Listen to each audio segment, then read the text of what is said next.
साथीहरू सम्पूर्णमा नमस्कार। आज हामी शिक्षक सेवा आयोग आन्तरिक बढुवातर्फको एक दिने वृहत अन्तर्क्रिया कक्षामा चाहिँ सहभागी भएका छौँ। यहाँहरू जुम मार्फत जोडिनुहुने तथा फेसबुक लाइभ मार्फत हेर्नुहुने यहाँहरू सम्पूर्ण साथीहरूलाई स्वागत छ आजको यो सेसनमा। अब ढिलो नगरिकन आजको हाम्रो अन्तर्क्रिया कार्यक्रमको सेसन चाहिँ हामी अगाडि बढाउँछौँ। यहाँहरूले स्क्रिनमा पनि देखिसक्नु भएको छ।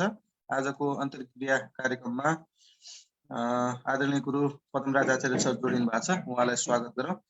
सर नमस्कार। हजुर नमस्कार सर। सर नमस्कार हजुर। सर नमस्ते हजुर नमस्ते। ए हुन्छ, सरले सुरु गरिदिनु होला हजुर। ल सबै साथीहरूलाई नमस्कार। म पद्मराज आचार्य, उपसचिव शिक्षा। म साथीहरू सबैलाई हार्दिक स्वागत गर्न चाहन्छु र शुभकामना व्यक्त गर्न चाहन्छु। हामी शिक्षक सेवा आयोगको आन्तरिक प्रतियोगितात्मक परीक्षा जुन 25% बढुवाको एउटा अभिमुखीकरण कक्षामा छौँ। साथीहरू सबैलाई मैले हार्दिक स्वागत गरेँ र शुभकामना पनि व्यक्त गर्दछु। शिक्षक सेवा आयोगले अहिले भर्खर मात्रै नयाँ कोर्स ल्याएको छ, जुन सामान्य परिमार्जन सहित पुरानो पाठ्यक्रममा सामान्य परिमार्जन सहित नयाँ पाठ्यक्रम ल्याएको छ। त्यो नयाँ पाठ्यक्रमका केही निश्चित विशेषताहरू पनि छन्। अब हामी शिक्षक पदको बढुवाको नीतिगत व्यवस्था के छ, नीतिगत व्यवस्थासँग हामी परिचित नै छौँ। नीतिगत व्यवस्थासँग हामी परिचित छौँ। अब हामी कार्य सम्पादनका आधारमा हुने बढुवामा अब झन्डै 18-20 वर्ष 20 वर्ष चाहिँ एउटै पदमा बस्दाखेरि पनि बढुवा हुन नसक्ने परिस्थिति विद्यमान छ। त्यो खालको परिस्थिति अहिले पनि विद्यमान छ र छिटो बढुवा हुन खोज्ने, त्योसँग तल्लीन हुनेका लागि जुन 25% आन्तरिक प्रतियोगितात्मक परीक्षा को जुन व्यवस्था गरिएको छ, झन्डै 3 वर्षपछि अहिले 75 सालपछि अहिले विज्ञापन भएको छ। एक हिसाबले अहिलेको विज्ञापनको सङ्ख्या भनेको त्यो बिचमा ग्याप रहेको हिसाबले पनि होला, अहिलेको विज्ञापनको सङ्ख्या तुलनात्मक हिसाबले राम्रो छ। र अब अहिले हामी के अरे शिक्षक सेवा आयोगको कुरा जसले तयारी गर्छ, जसले प्याटर्नबाट तयारी गर्छ उसले पास गर्ने विषय हो। हामी विगतमा बढुवाकै सन्दर्भमा कुरा गर्दा पढाइको तयारीप्रति चाहिँ कम ध्यान दिने त्यो खालको प्रवृत्ति चाहिँ विद्यमान थियो। अब यसपटकदेखिबाट हामीलाई एउटा अवसर पनि प्राप्त भएको छ, किन भन्दा कोभिडले अनलाइन मार्फत पनि हाम्रा विषयहरूलाई सेयरिङ गर्ने र त्यो विषयवस्तुहरूको बारेमा जानकारी गराउने जुन एउटा अवसर चाहिँ कोभिडले चाहिँ सिर्जना गराइदिएको छ। त्यसबाट पक्कै पनि अहिलेको पाठबाट अलिकति प्रतिस्पर्धा बढ्छ र अलिकति हामीले तयारी गरेर पढ्यौँ भने विषयवस्तुहरूले दुईवटा कुराहरूलाई फाइदा गर्छ। अझ मलाई भन्नुहुन्छ भने त 3टा कुरालाई फाइदा गर्छ। एउटा विषय चाहिँ हामी लाई अब बढुवा हुने एउटा महत्त्वपूर्ण माध्यम हो। छिटो बढुवा हुने माध्यम नै आन्तरिक प्रतिस्पर्धात्मक परीक्षा भएको हुनाले हाम्रो छिटो वृत्ति विकासको लागि, छिटो बढुवाको लागि यसले अवसर प्रदान गर्यो, नम्बर 1। नम्बर 2, जम्मै शिक्षाका विषयवस्तुहरू छन्। त्यो शिक्षाका विषयवस्तुहरूभित्र हजुरआमलाई चाहिँ अपडेट गर्ने, परिचित गराउने त्यो खालको अवसर पनि यो पढाइले चाहिँ दिन्छ। तेस्रो अवसर, हामी जो निम्न माध्यमिक र प्राथमिक तहमा कार्यरत छौँ उहाँहरूको हकमा यो खुला प्रतियोगितात्मक परीक्षासँग पनि रिलेटेड, किनभने खुला प्रतियोगितात्मक परीक्षाको पनि हामी ऐन्यको पाठका सबै विषयहरू यो भित्र चाहिँ पर्छन्। त्यो हिसाबले यो तयारीले हामीलाई धेरै फाइदा पनि हुन्छ। मैले अब समय थोरै छ साथी हो, किन भन्दा चैतको बिचतिर परीक्षा छ, तेस्रो हप्तामा चाहिँ परीक्षा छ। त्यो हिसाबले पनि हामी अलिकति राम्रोसँग तयारी गरेर जान जरुरत छ र हामीसँग अब्जेक्टिभ र सब्जेक्टिभ दुईटा नेचरका विषयवस्तुहरू भएको हुनाले अब त्यसको दुईटाको तयारीको पाठ अलिकति भिन्न हुन्छ। कोर्स एउटै छ तर अब्जेक्टिभ र सब्जेक्टिभको तयारीको प्याटर्न चाहिँ फरक फरक हुन्छ र यो अलिकति खुलाभन्दा थोरै पृथक पनि भयो। किन भन्दा एउटा कमन खालको विषयवस्तु छ सबैलाई, अर्को त्यही विषयवस्तु सब्जेक्टिभ छ, त्यही विषयवस्तु अब्जेक्टिभ छ। त्यो भएको हुनाले पनि हाम्रो तयारीलाई हामी त्यसरी चाहिँ केन्द्रित गर्नका लागि मैले साथीहरूलाई चाहिँ अनुरोध गर्छु।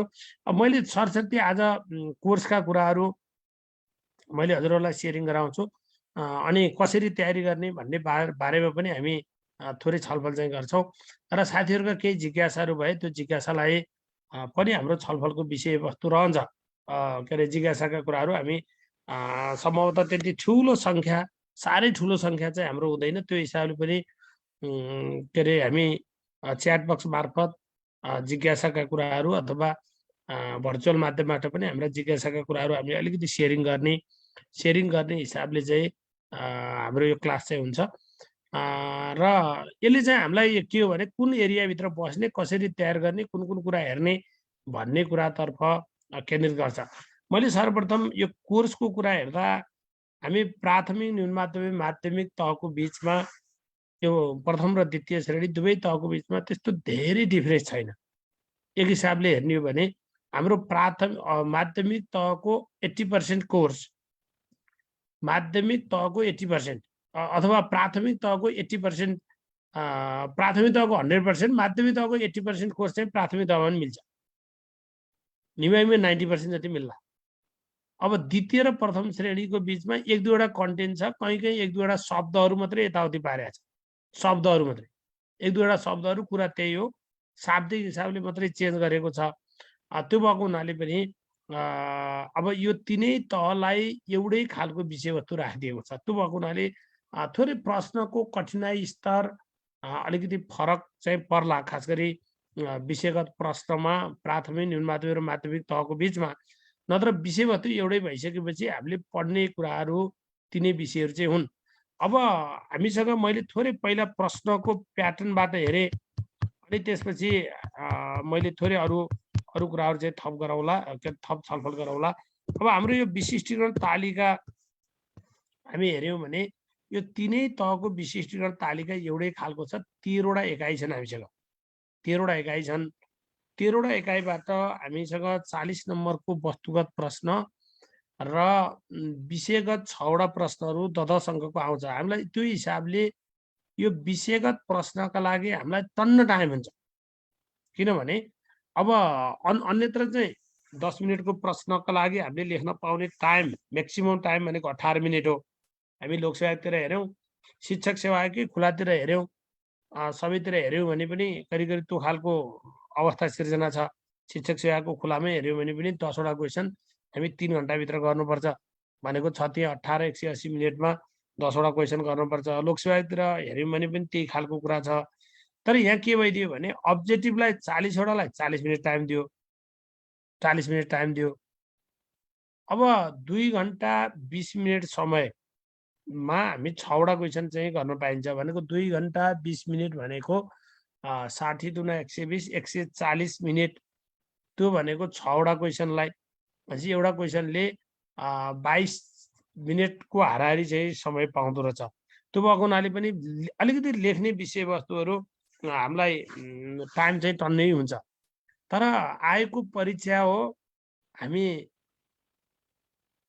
यति गर्दा पनि हामीलाई कतिपय कुरा टाइम नपुग्ने, टाइमलाई म्यानेज गर्न नसक्ने यो खालको अवस्था चाहिँ सिर्जना छ।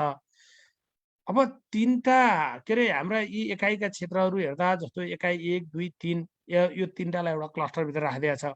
नेपालको राष्ट्रिय शिक्षा प्रणाली, शिक्षा सम्बन्धी संवैधानिक र कानुनी व्यवस्था, यो 1 र 2 को कोर्स चाहिँ अलिक धेरै छ। किताबले पनि सबभन्दा धेरै पाठ यतैबाट चोइस भएको छ, के अरे सेलेक्ट भएको छ। र विद्यालय समुदाय सम्बन्ध त सानो टपिक छ। अब यसबाट चाहिँ 10वटा अब्जेक्टिभ क्वेसन र एउटा विषयगत क्वेसन पर्दो रहेछ। एकाइ 4 र 5बाट हामीसँग एउटा क्वेसन, 6वटा क्वेसन अब्जेक्टिभ, अरू सबैबाट अरू दुईटा कन्टेन्ट चाहिँ के अरे एकाइहरू मिलाएको छ। जस्तो 3 र 4 एक ठाउँ, 4 र 5 एक ठाउँ हालेको छ, 6, 7 अर्को ठाउँ हालेको छ, 8, 9 अर्को ठाउँ हालेको छ, 10 र 11 अर्को ठाउँ र 12 र 13लाई अर्को एउटा क्लस्टर राखेर यी दुईटा युनिटबाट 6वटा वस्तुगत प्रश्न र एउटा विषयगत प्रश्नको हिसाबले प्रश्नहरू सोध्ने त्यो विशिष्टीकरण तालिका चाहिँ तयार गरेको छ। अब यो 40 नम्बरको 40 नम्बरको चाहिँ वस्तुगत प्रश्नको कुरा र 60 अङ्कको विषयगत प्रश्नका विषयहरू चाहिँ भए। अब यसको तयारी कसरी गर्ने त? तयारीकै सन्दर्भमा हामी हेर्ने हो भने मैले सरस्वती हजुरहरूलाई मैले एकाइ एकबाटै मैले सरस्वती देखाएँ। एकाइ एकै पाठबाट जाउँ एउटा इक्जाम्पलको रूपमा। यो माध्यमिक तह द्वितीय श्रेणीको कोर्स मैले हेरिरहेको छु। यद्यपि प्राथमिक तहमा गए पनि यिनै विषयहरू चाहिँ छ। जस्तो यो आयोगको प्रतिवेदनमा अलिकति थोरै कुरा चाहिँ होला। अब यसमा चाहिँ कतिपय विषय ठ्याक्कै अब्जेक्टिभ मात्रै सोध्ने खालको विषयवस्तुहरू छ, कतिपय सब्जेक्टिभ गर्ने खालको विषयहरू छ। त्यो भएको हुनाले अब्जेक्टिभ सोध्ने कुरालाई हजुरहरूले अलिकति मसिनो तरिकाले हेर्न जरुरत छ। यहाँ कतिपय क्वालिटेटिभ कुराहरू छन्, कतिपय घोक्ने विषयहरू होला नि, इतिहासको कुरा कमै छ, तर कतिपय घोक्ने विषय छन्, कतिपय चाहिँ बुझेर विश्लेषण गरेर राख्ने विषयहरू चाहिँ छन्। त्यो भएको हुनाले अब्जेक्टिभको पार्टलाई एउटा संक्षिप्त टिपोट चाहिँ गराउनुहोस्, संक्षिप्त टिपोट गराउनुहोस् अब्जेक्टिभको पार्टलाई, ताकि त्यो किताब चाहिँ फेरि पछि हेर्न नपरोस् र यसले एउटा तथ्यगत कुराहरू हुन्छ, तथ्यगत कुरालाई हामी त्यसलाई स्मरण गर्ने कुरा भयो, आफ्नो बुझ्ने भाषामा संक्षिप्त भाषामा लेख्ने। अर्को क्वालिटेटिभ विषयहरू हुन्छन्। क्वालिटेटिभ विषयहरू भन्यो भने जस्तो हामीलाई के भनेर प्रश्न सोध्न सकिन्छ, के अरे सोध्न सक्छ भने, अब क्वालिटेटिभ भनेको त्यो मध्ये सबैभन्दा महत्त्वपूर्ण कुरा कुन हो भनेर सोध्छ कहिलेकाहीँ त्यो हिसाबले चाहिँ क्वेसन सोधेको हुन्छ। जस्तो शैक्षिक तथ्याङ्कको आवश्यकता मध्ये कुन कार्यका लागि गरिन्छ, महत्त्वपूर्ण कुन छ भनेर सोधिदिन सक्ला।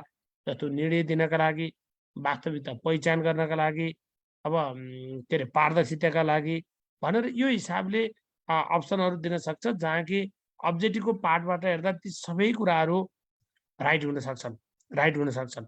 अब हामीलाई आयोगकै प्रतिवेदनभित्रबाट सोध्यो भने, अब जस्तो राष्ट्रिय शिक्षा आयोगको प्रतिवेदन 2049 अनुसार अब के अरे ले गरेको सिफारिस दिएको मध्ये कुन हो, कुन होइन, यो हिसाबले चाहिँ हामीलाई क्वेसनहरू सोधिन्छ। पहिला दिएको कुन हो भनेर सोध्छ। अब यसरी चाहिँ हामीले चाहिँ हेर्न चाहिँ जरुरत छ। अब जस्तो के अरे हामीले हेर्ने विषयहरू के छ भन्नुहुन्छ भने, जस्तो मैले एकै कुराहरू गरेँ। सङ्घ प्रदेश र स्थानीय तहको शैक्षिक सङ्गठनको संरचना र कार्यहरू भन्छ। अब्जेक्टिभको पार्टहरू बस्दा हामीले के बुझ्नु पर्यो भने, शिक्षा विज्ञान तथा प्रविधि मन्त्रालय भन्यो, अनि त्यसको स्थापना कहिले भयो, त्यसले मुख्य काम के गर्छ, त्यसका शाखा कतिवटा छन्, त्यसका महाशाखा कतिवटा छन्, कुन महाशाखा अन्तर्गत कतिवटा शाखाहरू पर्दछन्, र मेजर काम एक दुई चारवटा कुरा आइडेन्टिफाई गर्यो भने मात्रै हामीलाई शिक्षा मन्त्रालयको काममा पुग्छ। अब शिक्षा तथा मानव स्रोत विकास केन्द्र, पाठ्यक्रम विकास केन्द्र भन्यो भने हामीले त्यो सर र त्यो काम मात्रै पढ्दा पुग्छ। तर हामीलाई के क्वेसन चाहिँ हामीलाई विषयगतमा हामीले केही क्वेसनहरू बनाउन जरुरत छ। विषयगत प्रश्नको लागि अहिलेदेखि हजुरहरूले प्रश्न बनाउनुहोस्, अनि त्यो प्रश्नको उत्तर लेख्नुहोस्। त्यो अभ्यास गर्नु होला, किनभने एउटा अभ्यास पनि हो। र प्रश्नको उत्तर लेख्दा जहिले पनि हजुरहरूले यो 6 नम्बरको क्वेसन हुन्छ, 6 नम्बरको प्रश्नमा 3टा प्याटर्न चाहिँ हेर्नुपर्छ भन्ने कुरा बुझ्नुहोस्। किनभने हामी प्रश्नको उत्तर लेख्ने एउटा प्याटर्न हुन्छ। पहिला हेडिङ दिनु होला। जस्तो हामीलाई क्वेसन सिंगल क्वेसन सामान्यतया सोध्दैन। जस्तो शिक्षा विज्ञान तथा प्रविधि मन्त्रालयले गर्ने मुख्य कार्यहरू उल्लेख गर्दै शिक्षा मन्त्रालयको सेवा प्रवाहलाई प्रभावकारी बनाउनका लागि उपायहरू प्रस्तुत गर्नुहोस् भनेर सोधिन्छ। अहिलेको सङ्घीय स्ट्रक्चरमा के अरे सङ्घ प्रदेश र स्थानीय तहको शैक्षिक संरचना कस्तो हुनुपर्छ, सुझाव प्रस्तुत गर्नुहोस् भन्ने जवाब। अब त्यो हिसाबले हामीलाई के क्वेसन सोध्दैन भने सोझो कुरा मात्रै सोध्छ भन्ने हिसाबले हामी चाहिँ यो तयारी गर्नु हुँदैन। हामीले अलिकति बाङ्गो कुराहरू पनि सोच्नु पर्यो। बाङ्गो कुराहरू भनेको अर्थ के भने, अब हामीलाई सोझो जस्तो पाठ्यक्रम विकास केन्द्रका काम के हुन्, त्यो काम मात्रै पढेर हामीले सुख पाउँदैनौँ।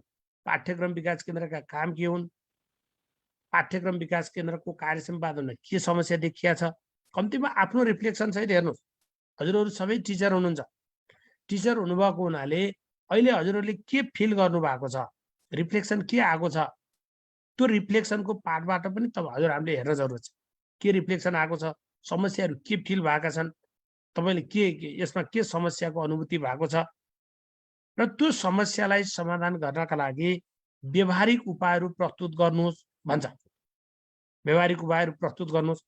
जस्तो शैक्षिक सङ्गठनको सन्दर्भमा अब शैक्षिक सङ्गठन चाहिँ कस्तो हुनुपर्छ त, कस्तो हुनुपर्छ, 3 तहको सरकारको बिचमा विद्यालय शिक्षाको संरचनागत हिसाबले कस्तो कस्तो शैक्षिक सङ्गठन हुन जरुरत छ, अहिले के कस्ता समस्याहरू विद्यमान छन्, अहिले के कस्ता समस्याहरू विद्यमान छन् भन्ने हिसाबले हामीलाई क्वेसन सोधि सकिन्छ।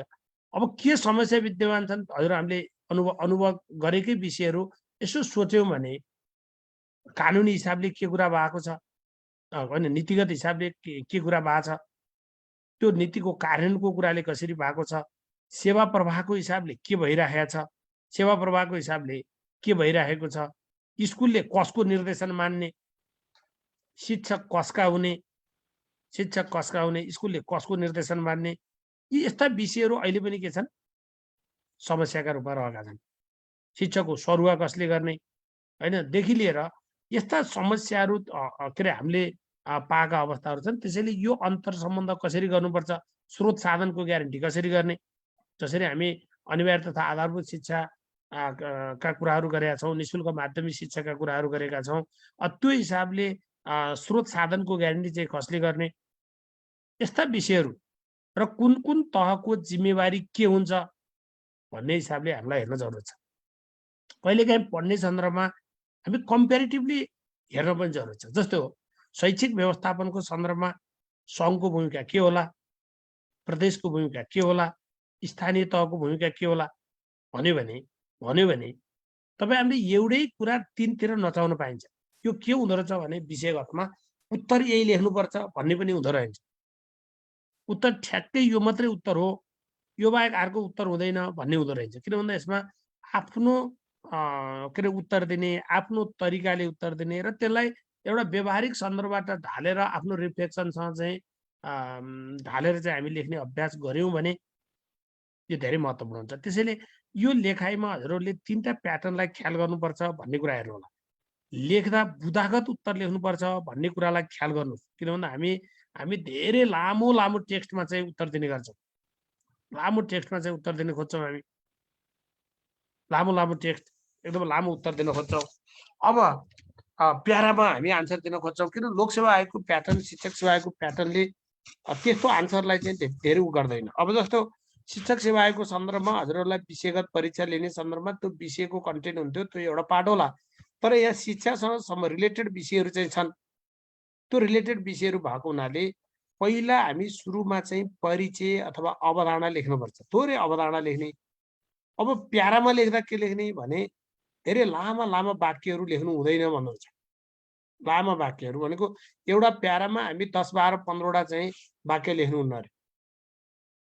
सकभर सकिन्छ भने 5वटा वाक्यमा टुङ्ग्याउने अरे एउटा प्यारा। त्यो प्याराको अर्थ के हुँदो रहेछ भने एउटा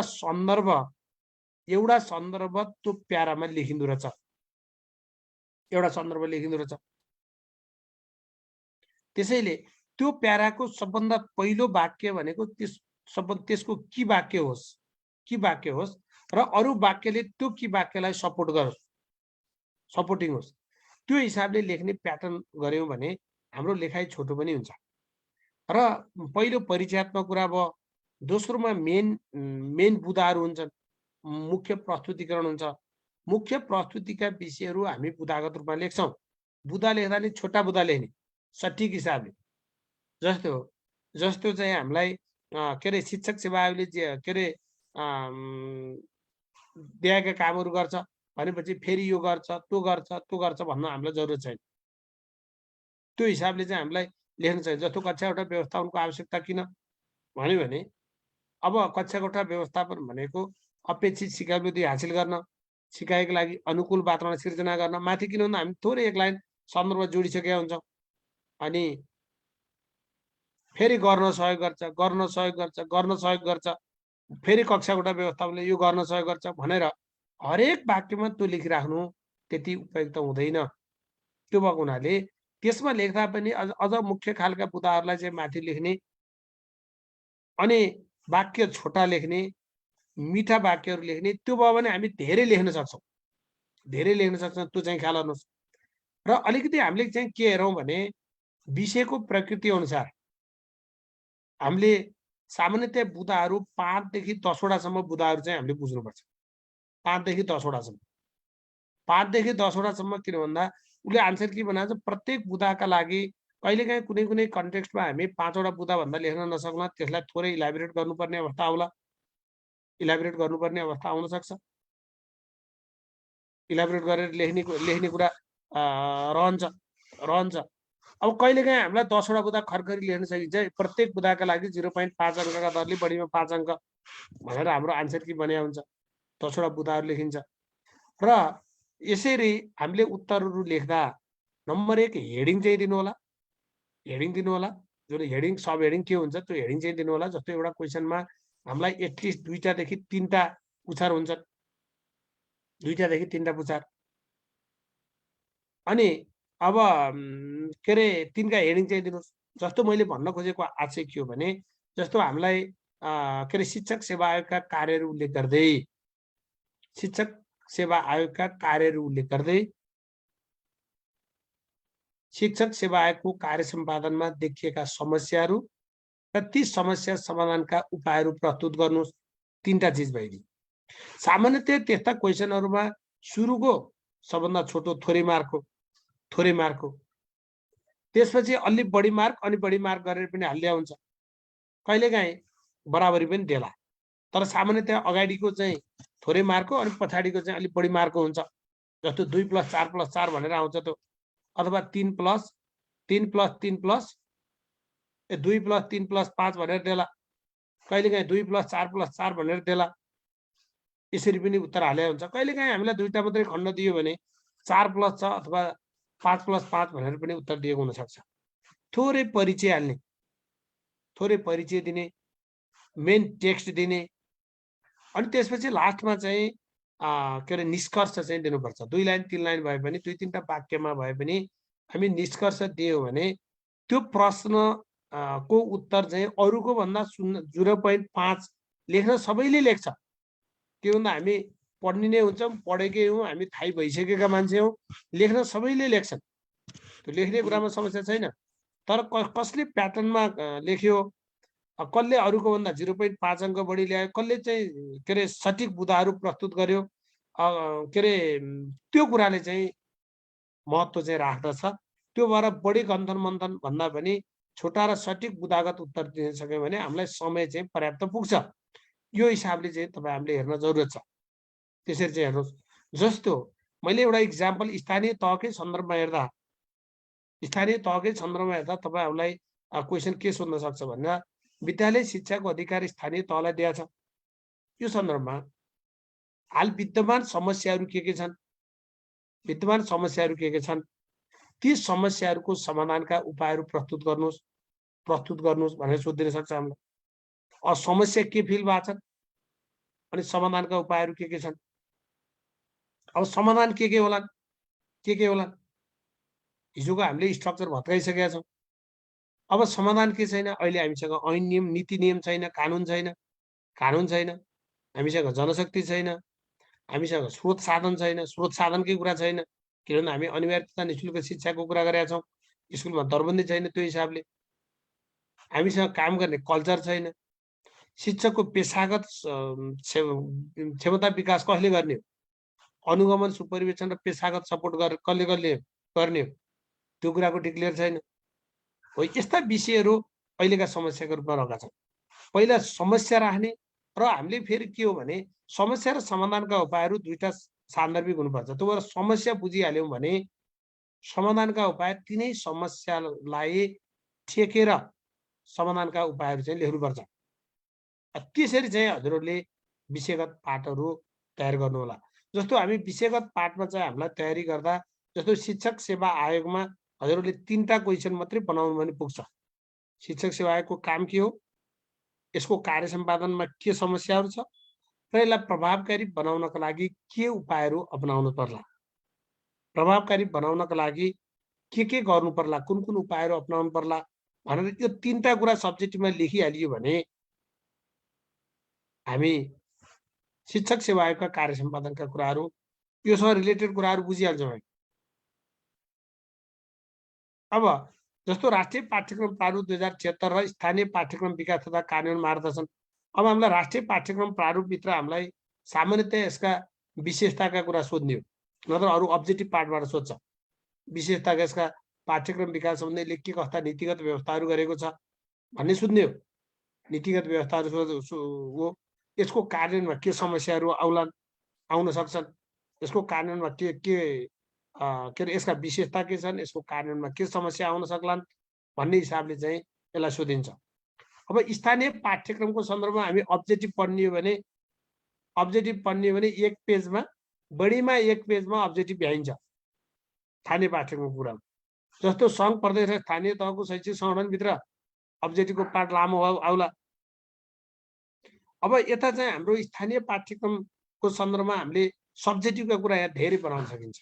जस्तो स्थानीय पाठ्यक्रम तपाईँ हामीले पढ्न पर्यो, कसरी पढ्ने, नोट बनाउँदै स्थानीय पाठ्यक्रम अवधारणा एक पेज पढ्न जरुरत छैन साथीहरू। कहिले अवधारणा एक पेज पढ्ने नै होइन, किताबमा एक पेज दिएको होला। फेरि बुझ्नुहोस्, अवधारणा ठिक छ प्यारामा लेख्नुहोस्, हामीलाई 2 अङ्कको क्वेसन सोध्ने हो अवधारणा, प्यारामा लेख्नुहोस्, बुदागत उत्तर लेख्दाखेरि पनि मिल्छ। अब जनरली लोकसेवा आयोगतिरको हाम्रो प्याटर्न हेर्दा हामी अवधारणागत कुरा पनि बुदामा लेख्ने चलन छ। बुदामा लेख्न सकिन्छ मजाले बुलेटमा, जस्तो स्थानीय पाठ्यक्रमको अवधारणा भन्यो अनि ट्याक्क बुदागत हिसाबले हामी यसलाई लेख्न सकिन्छ। स्थानीय पाठ्यक्रम अवधारणा नम्बर 1 त बुझ्ने, स्थानीय पाठ्यक्रमको आवश्यकता अथवा आवश्यकता हेर्नुहोस् है, उद्देश्य, आवश्यकता, महत्त्व, यसलाई हामी त्यो क्रियापद मात्रै मिलायौँ भने पनि हामी गर्न सकिन्छ। क्रियापदहरू मात्रै मिलाउन सक्यौँ भने पनि एउटै पढाइले दुईतिर चाहिँ हामी राख्न सकिन्छ। स्थानीय पाठ्यक्रमको आवश्यकता किन छ, स्थानीय पाठ्यक्रम विकासका मान्यता के हुन्, स्थानीय पाठ्यक्रम र राष्ट्रिय पाठ्यक्रमको बीचमा के भिन्नता छ, के समानता छ, स्थानीय पाठ्यक्रम विकासका के अरे प्रक्रिया के होला, यसमा के चुनौती छ, नीतिगत व्यवस्था के छ, किनभने हामीले थोरै परिचयमा अलिकति नीतिगत व्यवस्थाहरू टच गर्नुपर्छ। नीतिगत व्यवस्था के छ, यसको कार्यान्वयनमा के समस्याहरू सिर्जना छन्, कार्यान्वयनमा के समस्या सिर्जना भएको छ र समाधानका उपायहरू के हुन्। अब यो हजुरहरूलाई फेरि जम्मै परिसकेको अनुभवमा परिसक्नु भएको हुनाले केही नौला बुदा आउँदैन, तर हामी सोच्न पर्यो। जस्तो स्थानीय पाठ्यक्रम निर्माणको सन्दर्भमा के चुनौती छन् त अहिले सन्दर्भमा, फेरि हामी लेख्ने शब्द नि बुझ्नुहोस्, चुनौती कसरी लेख्ने, समस्या सोधेको छ कि चुनौती सोधेको छ भन्ने कुरा हेर्नु, त्यो जान्नुभयो भने समाधानको उपाय आइहाल्छ। समस्या आयो भने स्थानीय पाठ्यक्रम निर्माणको स्पष्ट जिम्मेवारी किटान गर्नु हुन नसक्नु नम्बर 1, अर्को क्षमता विकास नहुनु नम्बर 2, स्रोत साधन नहुनु नम्बर 3, बुझाइ फरक पर्नु, अहिले पनि अवधारणागत हिसाबले बुझाइ चाहिँ फरक हुनु भन्नुभयो, फरक हुनु, स्रोत साधनको उपलब्धता नहुनु, यी चाहिँ हाम्रा समस्याका रूपमा हुन्छन्। तर त्यही चिज चुनौतीको रूपमा आयो भने स्थानीय पाठ्यक्रम निर्माणका लागि आवश्यक सक्षमताको विकास गर्नु, विकास र कार्यान्वयनका लागि आवश्यक सक्षमताको विकास गर्नु, स्रोत साधनको व्यवस्थापन गर्नु, त्यो पोजिटिभ वेबाट हामी के लेख्छौँ, पोजिटिभ वेबाट हामीले यसका विषयहरू चाहिँ राखेका हुन्छौँ। पोजिटिभ वेबाट के अरे चुनौतीका कुराहरूलाई पोजिटिभ वेबाट लेखिन्छ। आवश्यक जनशक्तिको व्यवस्थापन गर्नु, शिक्षकका र विद्यालयका लागि आवश्यक के अरे स्थानीय तह शिक्षक तथा विद्यालयका लागि प्राविधिक सहायताको सुनिश्चित गर्नु। अब अभिभावकले जनताले पनि बुझाइदिनु पर्यो। अहिले हामी इङ्ग्लिस मिडियम भनेका छौँ, अब मातृभाषा र स्थानीय पाठ्यक्रमको कुरा अहिले बनिरहेका स्थानीय पाठ्यक्रम छन्, बनेका छन् अलिअलि, तर ती स्थानीय पाठ्यक्रम के वाहन, त्यही भूगोल इतिहास संस्कृतिसँग सम्बन्धित छ स्थानीय तहको। जुन कुरा हाम्रो सेरोफेरो लगायत कतिपय विषयहरूले एड्रेस गरेका विषयहरू पनि छन्। त्यो भएको हुनाले किन भन्दा अहिले हामी सन्दर्भ के लेख्न सकिन्छ भने पाठ्यक्रम निर्माण केन्द्रीय तहबाट हुँदै आएको अहिलेको विद्यमान अवस्थामा केन्द्रीय तहबाट पनि समयमा पाठ्यक्रमको विकास परिमार्जन हुन सकिरहेको छैन। यो सन्दर्भमा स्थानीय तहबाट पाठ्यक्रम निर्माण गरी विकास गरी कार्यान्वयन गर्ने कुरा आफैमा के छ? चुनौतीपूर्ण छ। तर गर्न सकिन्छ भन्ने वेबाट, सकारात्मक वेबाट पनि त्यसलाई हामी लेख्न चाहिँ जरुरत छ। त्यो हिसाबले तपाईँ हामीले चुनौतीहरू समस्याहरू लेख्यौँ भने त्यही समस्यालाई समाधान गर्ने हिसाबले हामी लेख्नु पर्यो। जिम्मेवारी कसको? किटान हुनु पर्यो। केन्द्रबाट चाहिँ आवश्यक प्राविधिक सहायताको सुनिश्चित गरिनुपर्छ। स्थानीय तह विद्यालय तथा शिक्षकको क्षमता विकास गरिनुपर्छ। अब यो हिसाबले तपाईँ हामीले चाहिँ तयारी चाहिँ गर्न जरुरी छ। समस्या जान्यो भने हामीलाई समाधानका उपायको सन्दर्भमा त्यति गाह्रो चाहिँ हुँदैन। मैले यसरी चाहिँ हेरौँ,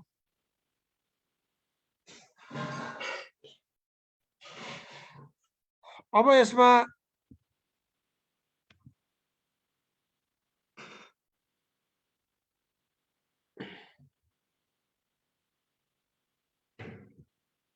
ओके, अब यो हिसाबले हेरौँ। अब जस्तो शिक्षाका राष्ट्रिय उद्देश्य र तहगत सक्षमता भन्छ। यो अब्जेक्टिभ सोध्ने यसमा तपाईँलाई राष्ट्रिय उद्देश्य के छन् भनेर चाहिँ विषयगत सोध्दैन, अब्जेक्टिभबाट सोध्ने। यो सङ्ख्यात्मक कुरा सोध्ला, कुन चाहिँ राष्ट्रिय उद्देश्य हो, कुन चाहिँ तहगत हो, कतिवटा छन् भन्ने हिसाबले चाहिँ सोधिन्छ। अब आएको प्रतिवेदनमा के पढ्ने?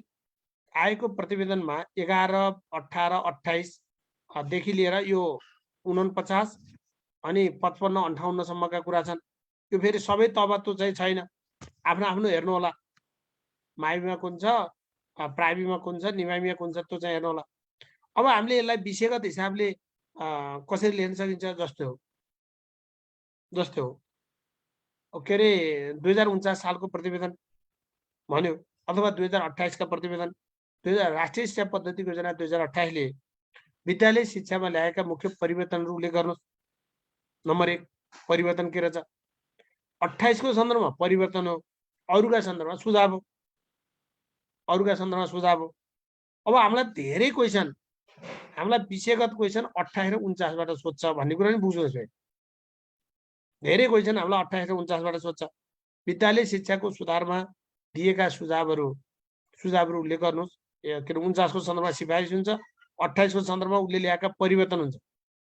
यसको कार्यान्वयनमा के कस्ता समस्याहरू देखिए त्यो समस्याहरू औल्याउनुहोस् भनेर पनि होला, अथवा यसको कार्यान्वयन स्थितिको समीक्षा गर्नुहोस् भनेर लेख्न सकिन्छ। है यसरी चाहिँ हेर्नु होला। यो मावि पनि हो, यो प्रावि पनि हो, यो निमावि पनि हो। है यो आएको तयारी हाम्रो एक हिसाबले करिब कमन छ। प्रावि निमावि माविको बिचमा मैले अघि नै भने 80% कोर्स चाहिँ मिल्छ। अब आज हामी ओरिएन्टेसनको रूपमा मात्रै चाहिँ छौँ, त्यो हिसाबले हजुरहरूले चाहिँ यसलाई चाहिँ हेर्नु होला। अब यसरी चाहिँ आएको प्रतिवेदनको पाठ हेर्ने। अब हामीलाई अब्जेक्टिभ लेख्दा कसरी गर्ने? अब्जेक्टिभ लेख्दा हामीलाई मसिनो कुरा जान्न पर्यो। जस्तो राष्ट्रिय शिक्षा आयोग गठन कहिले भयो, अध्यक्ष को भए, प्रतिवेदन कहिले दियो, कतिवटा अध्यायमा थियो, मुख्य सिफारिस के गर्यो भन्ने कुरा बुझ्नु पर्यो। अब यतातिर हामीलाई ठ्याक्क विद्यालय शिक्षासँग सम्बन्धित त्यसलाई टुक्राइदिने, प्राथमिक शिक्षाका सिफारिस के, न्यून माध्यमिक शिक्षाका सिफारिसहरू के छन् भनेर यता त्यो सिफारिसहरू हेर्दियौँ भने भइहाल्छ।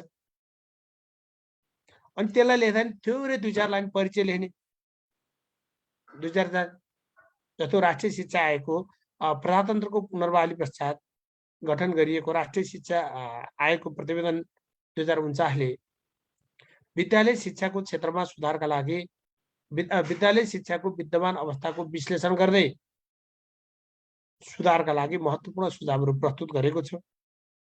तीमध्ये प्रमुख सुझावहरू दिएअनुसार भन्नुहोस् अनि ट्याक्क दिनुहोस्।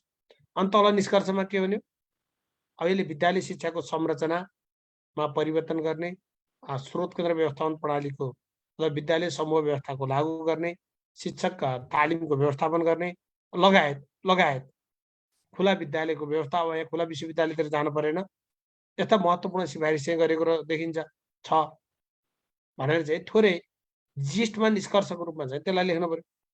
कहिलेकाहीँ हामीलाई थोरै बुदामा चाहिँ हामीलाई के अरे सोध्यो भने ऊ 28 सालको आएको प्रतिवेदनले राष्ट्रिय शिक्षा पद्धतिको योजना 2028ले विद्यालय शिक्षाको क्षेत्रमा सुधार गरेका मुख्य 5 वटा क्षेत्रहरू त्यसको वर्णन गर्नु। अब क्लस्टर 5 वटाबाट जाने 5 वटा क्लस्टरबाट जानु पर्यो। अब 5 वटा बुदा लेखेर सुख पाइएन त्यसमा। के नम्बरको क्वेसन आएको छ 10 नम्बर त्यही क्वेसन 10 को आउँछ, त्यही क्वेसन चाहिँ 6-7 नम्बरको 5 नम्बरको आउला। अब कति लेख्ने भन्ने कुरा पनि हामीले डिक्लेयर गर्नु पर्यो।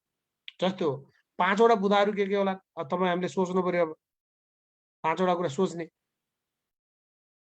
अनि सोध्दा कसरी सोच्ने? नम्बर 1 यसले पाठ्यक्रमको संरचनामा परिवर्तन गर्यो। अब त्यो संरचना परिवर्तन ट्वाक्क अब त्यसको बारेमा 5 वटा मूल हेडिङ दिनु पर्यो अनि त्यसको व्याख्या गरिदिनु पर्यो। हो यसले चाहिँ शिक्षाको संरचनामा परिवर्तन गरेछ। नम्बर 1 संरचनामा परिवर्तन गर्यो। नम्बर 2 पाठ्यक्रममा परिवर्तन गर्यो। नम्बर 3 शिक्षक व्यवस्थापनमा फरक के अरे प्रभाव पार्यो। शिक्षक व्यवस्थापन मेजर कुरा हो शिक्षक व्यवस्थापन। नम्बर 4 स्रोत साधनको कुराहरू गर्यो, स्रोत साधनका कुराहरू गर्यो। नम्बर 5 निरीक्षण पद्धति, विद्यालय शिक्षाको निरीक्षण पद्धति भनेर हामी यसरी क्लस्टर बनाएर अनि त्यसको व्याख्या गर्यौँ भने हामीलाई पर्याप्त पुगिहाल्छ। हो यो हिसाबले तपाईहरुले हेर्नु पर्यो। जुन चीज किताबमा सरर नराखिदिएको हुन सक्छ। अब यसरी चाहिँ हामीले बुझ्नुपर्छ। अब चालु आवधिक योजना तथा चालु आर्थिक वर्षको नेपाल सरकारको नीति र कार्यक्रममा शिक्षा यो भनेको आवधिक योजनाबाट विषयगत क्वेशन आइहाल्यो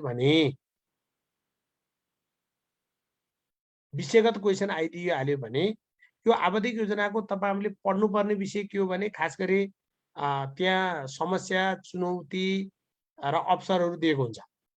त्यो कसरी लेख्दो रहेछ त्यो प्याटर्न चाहिँ बुझिन्छ। हामी चालु आवधिक योजनाको अगाडि लेखेका जुन समस्या, चुनौती र अवसरहरू त्यो कुरा हेर्दियौँ भने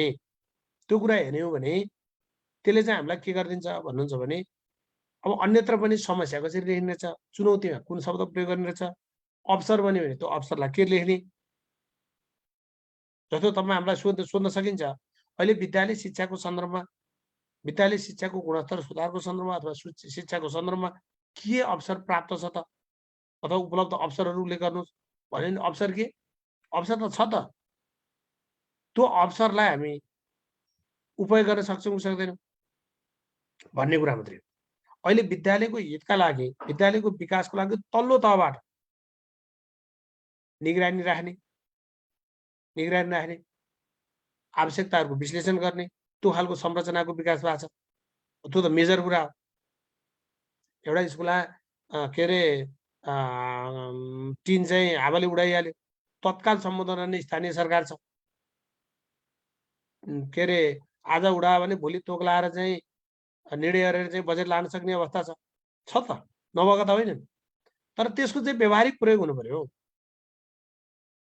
त्यो हिसाबले अब तपाईँ हामीले चाहिँ यसरी हेर्नु पर्यो। त्यो चालु आवधिक योजनामा उद्देश्य के अरे लक्ष्य उद्देश्य के राखेको छ अनि अपेक्षित उपलब्धि के छ, यसको कार्यान्वयनमा आवधिक योजनाको कार्यान्वयनमा के कस्ता समस्याहरू छन् र त्यो आवधिक योजनाको कार्यान्वयनमा एउटा शिक्षक भएको नाताले अथवा एउटा विद्यालयले अथवा एउटा शिक्षकले के भूमिका निर्वाह गर्न सक्नुहुन्छ भन्ने सोध्नु अलिकति व्यवहारिक हिसाबले।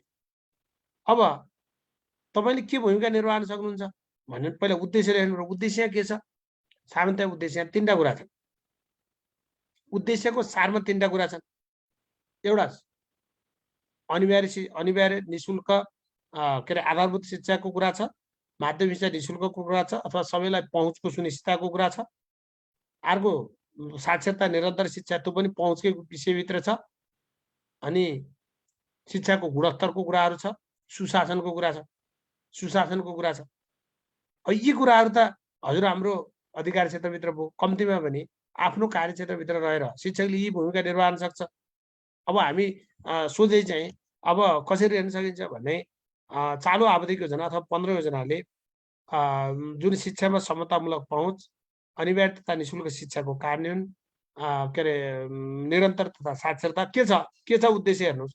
शिक्षाको गुणस्तर अभिवृद्धि र सुशासन कायम गर्ने जुन महत्त्वपूर्ण उद्देश्य राखेको छ त्यो उद्देश्य परिपूर्ति गर्ने सन्दर्भमा एउटा विद्यालयले अथवा एउटा शिक्षकले आफ्नो कार्यक्षेत्रसँग सम्बन्धित रहेर दिएका कुरामा चाहिँ उसले महत्त्वपूर्ण भूमिका निर्वाह गर्न सक्छ अथवा उसले खेल्न सक्ने भूमिकालाई दिएअनुसार प्रस्तुत गर्न सकिन्छ।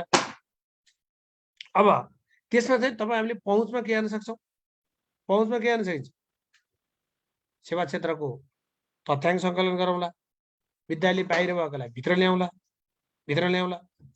तिनलाई स्कुलमा टिकाउँला, तिनलाई के अरे विद्यालयमा टिकाउनको लागि विभिन्न सङ्घ संस्थाहरूसँग चाहिँ समन्वय गराउँला, खोजी गराउँला, स्रोतहरू पनि खोजी गराउँला। साह्रै विपन्न अप्ठ्यारा परेका हुन् हाम्रा विद्यालय बाहिर रहेका, तिनलाई गुणस्तरीय सिकाइको के अरे सुनिश्चितता गरिएला। विद्यालयका गतिविधिहरूलाई पारदर्शी गर्न चाहिँ आफ्नो तर्फबाट चाहिँ पहल गरिएला। अब यस्ता कुराहरू चाहिँ हामी राख्यौँ भने एउटा स्कुल सुधारियो भने हाम्रो शैक्षिक सुशासनको एउटा महत्त्वपूर्ण प्रत्याभूति दिन सकिन्छ। तपाईँ हामीले फेरि के दिन सक्दैनौँ भने हामीले क्याम्पस लेभलमा गएर विश्वविद्यालय सुधार्छु, उच्च शिक्षालाई अनुसन्धानमूलक बनाउँछु भन्ने कुरा तपाईँ हाम्रो एरियाभित्र हुँदैन, त्यो क्षेत्राधिकारभित्र पाउँदैन। त्यसैले आफ्नो क्षेत्राधिकारभित्र रहेका विद्यालय शिक्षा जीवन पर्यन्त निरन्तर सिकाइलाई नै हाम्रो सपोर्ट हुन सक्छ। किन भन्दा विद्यालय मार्फत नै हामी साक्षरता निरन्तर शिक्षाका गतिविधिहरू आफ्नो अभिभावकहरूलाई निरन्तर शिक्षा साक्षरता त्यसको बारेमा प्रचार प्रसार गर्ने, बुझाइदिने, अभिभावक शिक्षा दिने। अब यो गर्न नगरे पनि गर्छौँ, गर्न सकिन्छ भनेर लेख्नु। गर्ने कुरा तफसिलका कुरा छन्, तर गर्न सक्ने कुरा चाहिँ हामी त्यो हिसाबले त्यस्ता कुराहरू हेऱ्यौँ भने यो कस्तो भने यो लेखाइको एउटा प्याटर्नबाट हामी बानी पर्यो भने ती बुदाहरू खरखर आउँछ। त्यो भएर लेख्ने अभ्यास चाहिँ गर्नुपर्छ। हामी खर्र किताब पढेर लेख्न चाहिँ सकिन्न। यसरी हेर्ने जस्तो शिक्षा क्षेत्रका परियोजना र कार्यक्रम भनेको छ सबैका लागि शिक्षा राष्ट्रिय कार्ययोजना। अब हामीलाई क्वेसन सोध्छ, यसबाट तपाईँ हामीलाई त्यो किताबबाट सोध्ने क्वेसन भनेको त्यस्तो धेरै छँदै छैन। सबैको लागि शिक्षामा नेपालले लिएका उद्देश्यहरू अथवा लक्ष्यहरू के हुन्? के लक्ष्य ल्याएको छ? नम्बर 1 त्यही हो। तर अरू हामीलाई के क्वेसन सोधिन्छ? सबैका लागि शिक्षा पुरा गर्न नेपालमा विद्यमान समस्याहरू के छन्? के समस्याहरू देख्नु भएको छ? त्यो समस्याहरू औल्याउँदै सबैका लागि शिक्षाको प्रत्याभूतिका लागि चालन पर्ने कदमहरूका सन्दर्भमा आफ्नो राय प्रश्न पार्नुहोस्। अब एजुकेसन फर अल भनेका छौँ, त्यो एजुकेसन फर अलका लक्ष्य ठ्याक्कै त्यो लक्ष्य त त्यो किताबमा पढाउँला, तर सबैका लागि शिक्षाको कार्यान्वयनमा अहिले के समस्याहरू छन्? के समस्याहरू छन्? अनि त्यो लक्ष्यको बेसबाट हेर्न पर्यो। किनभने त्यहाँ के भनेको छ? प्रारम्भिक बाल शिक्षा, त्यसको विस्तार र सुधार गर्ने। त्यही 7वटा लक्ष्यभित्र हेरौँ न हामी। किनभने सबैका लागि शिक्षा राष्ट्रिय कार्ययोजनाका 7वटा लक्ष्य छन्। पहिलो लक्ष्य समस्या त्यहीँबाट आउँछ। हजुरहरू फेरि सबै परिचित मान्छे, एक हिसाबले हामीभन्दा हजुरहरू धेरै परिचित हुनुहुन्छ। किन भन्दा वास्तविक समस्याको जानकार चाहिँ हजुरहरू हुनुहुन्छ, त्यो फिल्डमा हुनुहुन्छ। त्यसैले जस्तो सबैका लागि शिक्षाका कार्ययोजनाका हाम्रा 7वटा लक्ष्यहरू छन्। अब्जेक्टिभ पढ्दा जम्मै घोग्न पर्यो। हेर्नुहोस्, जोमटेन घोषणा कहिले भयो, कतिवटा उद्देश्य राखेको थियो, कहिलेसम्मका लागि लक्ष्य राखेको थियो, कहिलेदेखि कहिलेसम्म भयो, कति देश सहभागी भए, अनि डकार सम्मेलन त्यसका उद्देश्य पहिलो कुन, दोस्रो लक्ष्य कुन, अनि देखि लिएर नेपालका ती सूचक जम्मै घोग्नुपर्छ। यहाँ त हामीलाई त्यो जरुरत छैन सब्जेक्टिभमा। त अब्जेक्टिभ भयो भने अब्जेक्टिभको पार्टबाट त्यसरी टिक टिक टिक टिक बुदाएको हिसाबले हेर्ने। सब्जेक्टिभको पार्टबाट कसरी हेर्ने? सब्जेक्टिभको पार्टबाट भयो भने अब ठ्याक्क सबैका लागि शिक्षाका लक्ष्य घोक्दिने नम्बर 1। नम्बर 2, सबैका लागि शिक्षामा अहिले देखिएका समस्या अथवा चुनौती के छन्, त्यो चुनौती हेर्ने। चुनौती कसरी हेर्ने? प्रारम्भिक बाल शिक्षा विस्तार सुधार गर्ने के छ समस्या, सबैलाई दिन सकेका छैनौँ हामीले। अनि सामुदायिकमा चाहिँ 1 वर्षको कुरा छ, संस्थागतमा 2 वर्ष 3 वर्षका प्र्याक्टिस छन्, त्यो बिच सामञ्जस्य गर्न छ हामीले। प्र्याक्टिस चाहिँ विभिन्न छन्, तर हामी त्यही 1 वर्षलाई पनि हामी व्यवस्थित गर्न सकेका छैनौँ। किन भन्दा सहजकर्ताको पारिश्रमिक लगायत त्यसलाई चाहिँ अलिकति ध्यान दिन सकेका छैन। तिनको व्यवस्थापकीय पाठ अझै पनि न्यूनतम पूर्वाधारहरू पुरा हुन सकेका छैन। एक हिसाबले राज्यको ध्यान अझै पनि त्यहाँ केन्द्रित हुन सकेको छैन। अनि सबैका लागि निशुल्क अनिवार्य र गुणस्तरीय प्राथमिक शिक्षाको पहुँचको सुनिश्चित भन्छ। त्यसमा के छ? निशुल्क शिक्षा वास्तविक अर्थमा निशुल्क छ कि छैन, निशुल्कको परिभाषा भएको छ कि छैन, यो हिसाबले हेर्नु पर्यो। अनि अर्को सबैका सिकाइ आवश्यकता परिपूर्ति भन्छ, युवा र प्रौढहरूका लागि भन्छ। अनि प्रौढ निरक्षरताको न्यूनीकरणको कुरा गर्छ, लैङ्गिक विभेद हटाउने कुरा गर्छ, अनि गुणस्तरका पक्षमा सुधारका कुरा गर्छ। गुणस्तरको पक्षमा के छ? अहिले पनि शिक्षाको लगानी तलबमा धेरै गएको छ, क्वालिटीका पार्टमा कम हुने गरेछ। त्यही क्वालिटीका पार्टमा गएको रकम पनि निश्चित ठाउँमा चाहिँ सही ठाउँमा सदुपयोग गर्न सकिएको छैन। हामीलाई क्वेसन सोधिन्छ, शिक्षामा बजेट 20% छुट्याउने भन्छ, तर जम्मा 10% भन्दा बजेट छुट्याउन सकेको छैन। तर गएको स्रोत साधन पनि दुरुपयोग भएको अवस्था विद्यमान छ। यो अवस्थामा सुधार गर्नका लागि भनेर चाहिँ त्यसरी क्वेसन पनि सोध्दैन मिल्छ। पैसा थोरै त गएको छ, थोरै भयो, लक्ष्य अनुसार भएन, तर त्यही गएको थोरै पैसा पनि लक्षित काममा खर्च हुन सकेको छैन भनेर पनि तपाईँहरूलाई सोध्न मिल्छ। अनि यसका उपायहरू प्रस्तुत गर्नुहोस् भनेर सोध्ने हो। अब अर्को हामीलाई सोधिहाले, सबैका लागि शिक्षामा नेपाल सरकारले गरेका प्रयासहरू उल्लेख गर्नुहोस्। प्रयासहरू के हो अथवा के रणनीतिहरू ल्याएको छ? रणनीति के ल्याएको छ भन्यो भने सबैका लागि शिक्षा प्राप्ति गर्नका लागि नेपाल सरकारले के रणनीति के क्रियाकलाप ल्याएको छ? लेख्न जम्मै लेख्छन्, खरखरी एक ठाउँ लेख्ने कि त्यसलाई क्लस्टर गर्ने।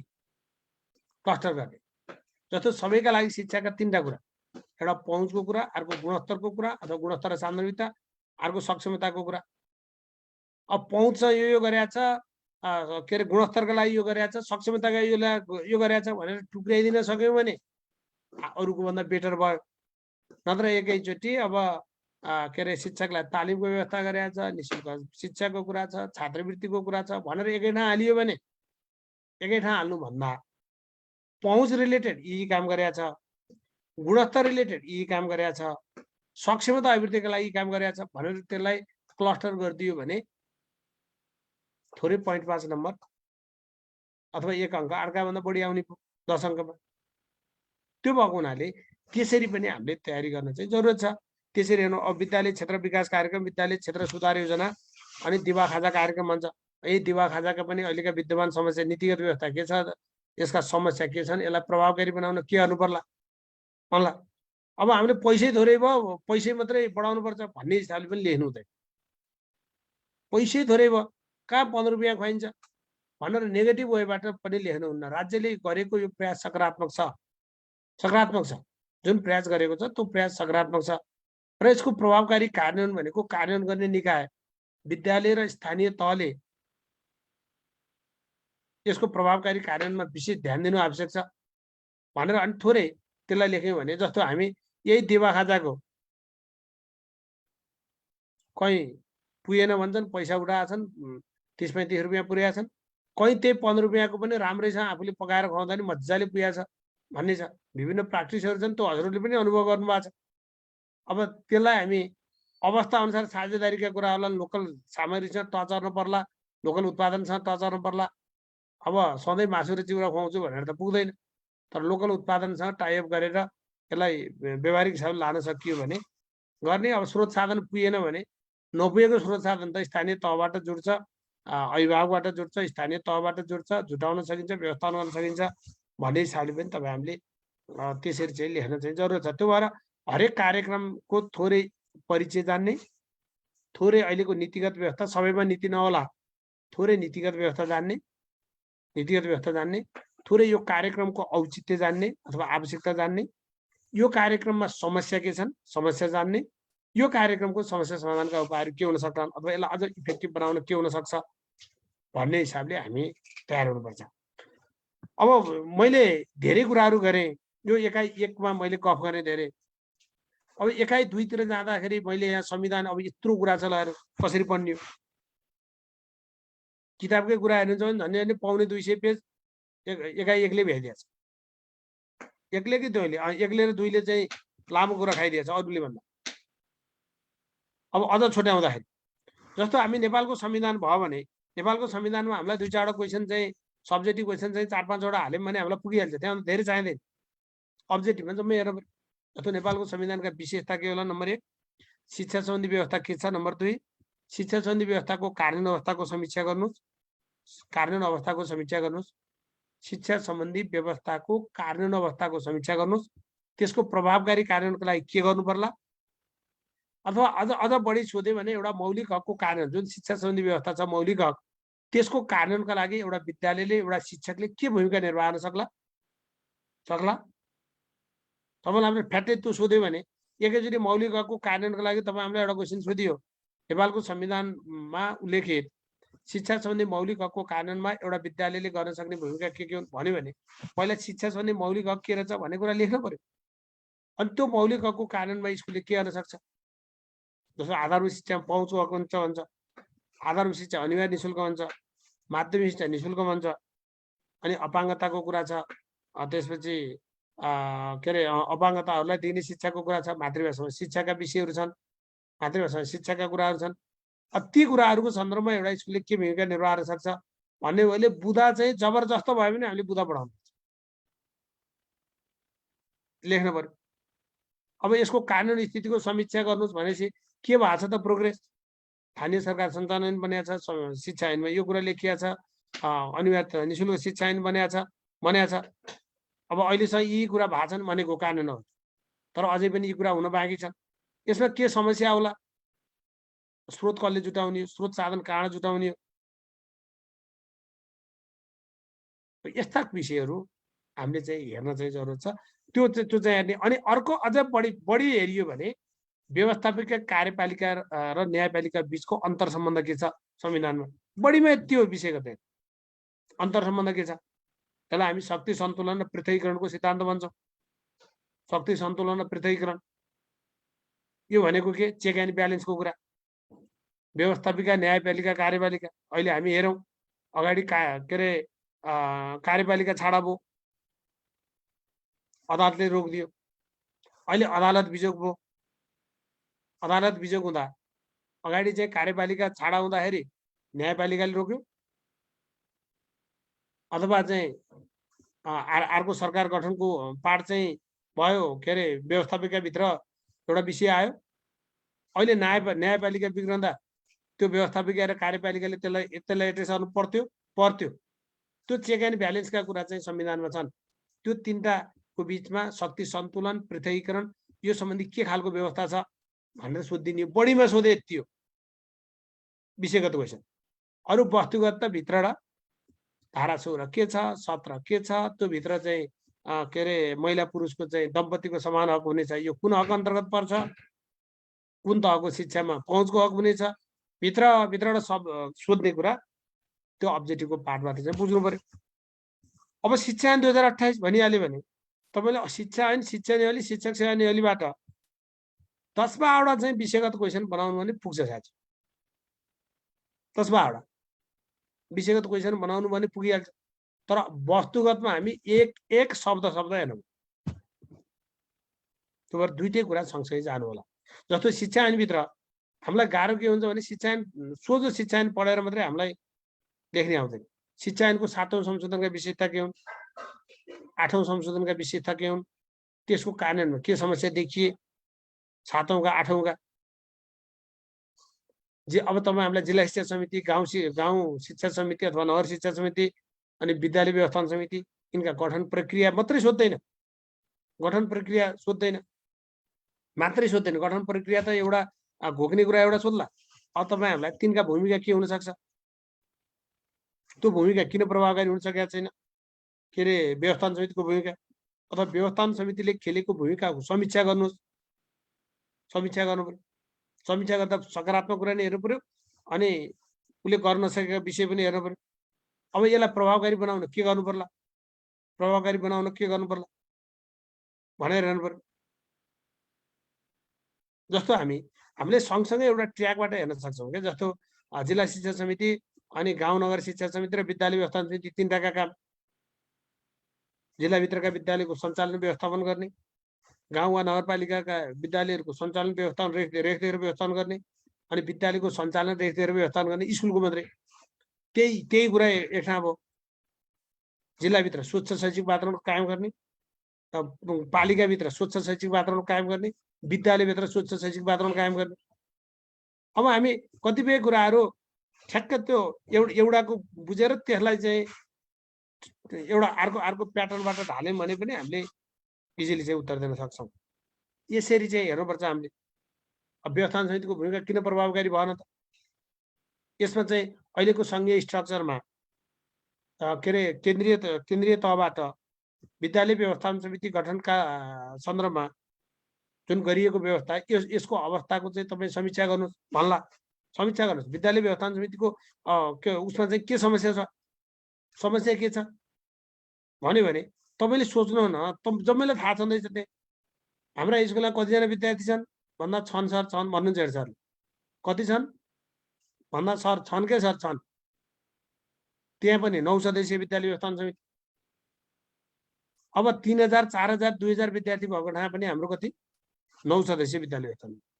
अब हामीले पुवाल खोज्ने हो क्या, हामीले तर्क दिने पुवाल खोज्ने हो। तर्क हो त हाम्रो, तपाईँ हामीले दिएको तर्क, यो तर्क नै हो, यो त फ्याक्ट होइन, तर्क हो।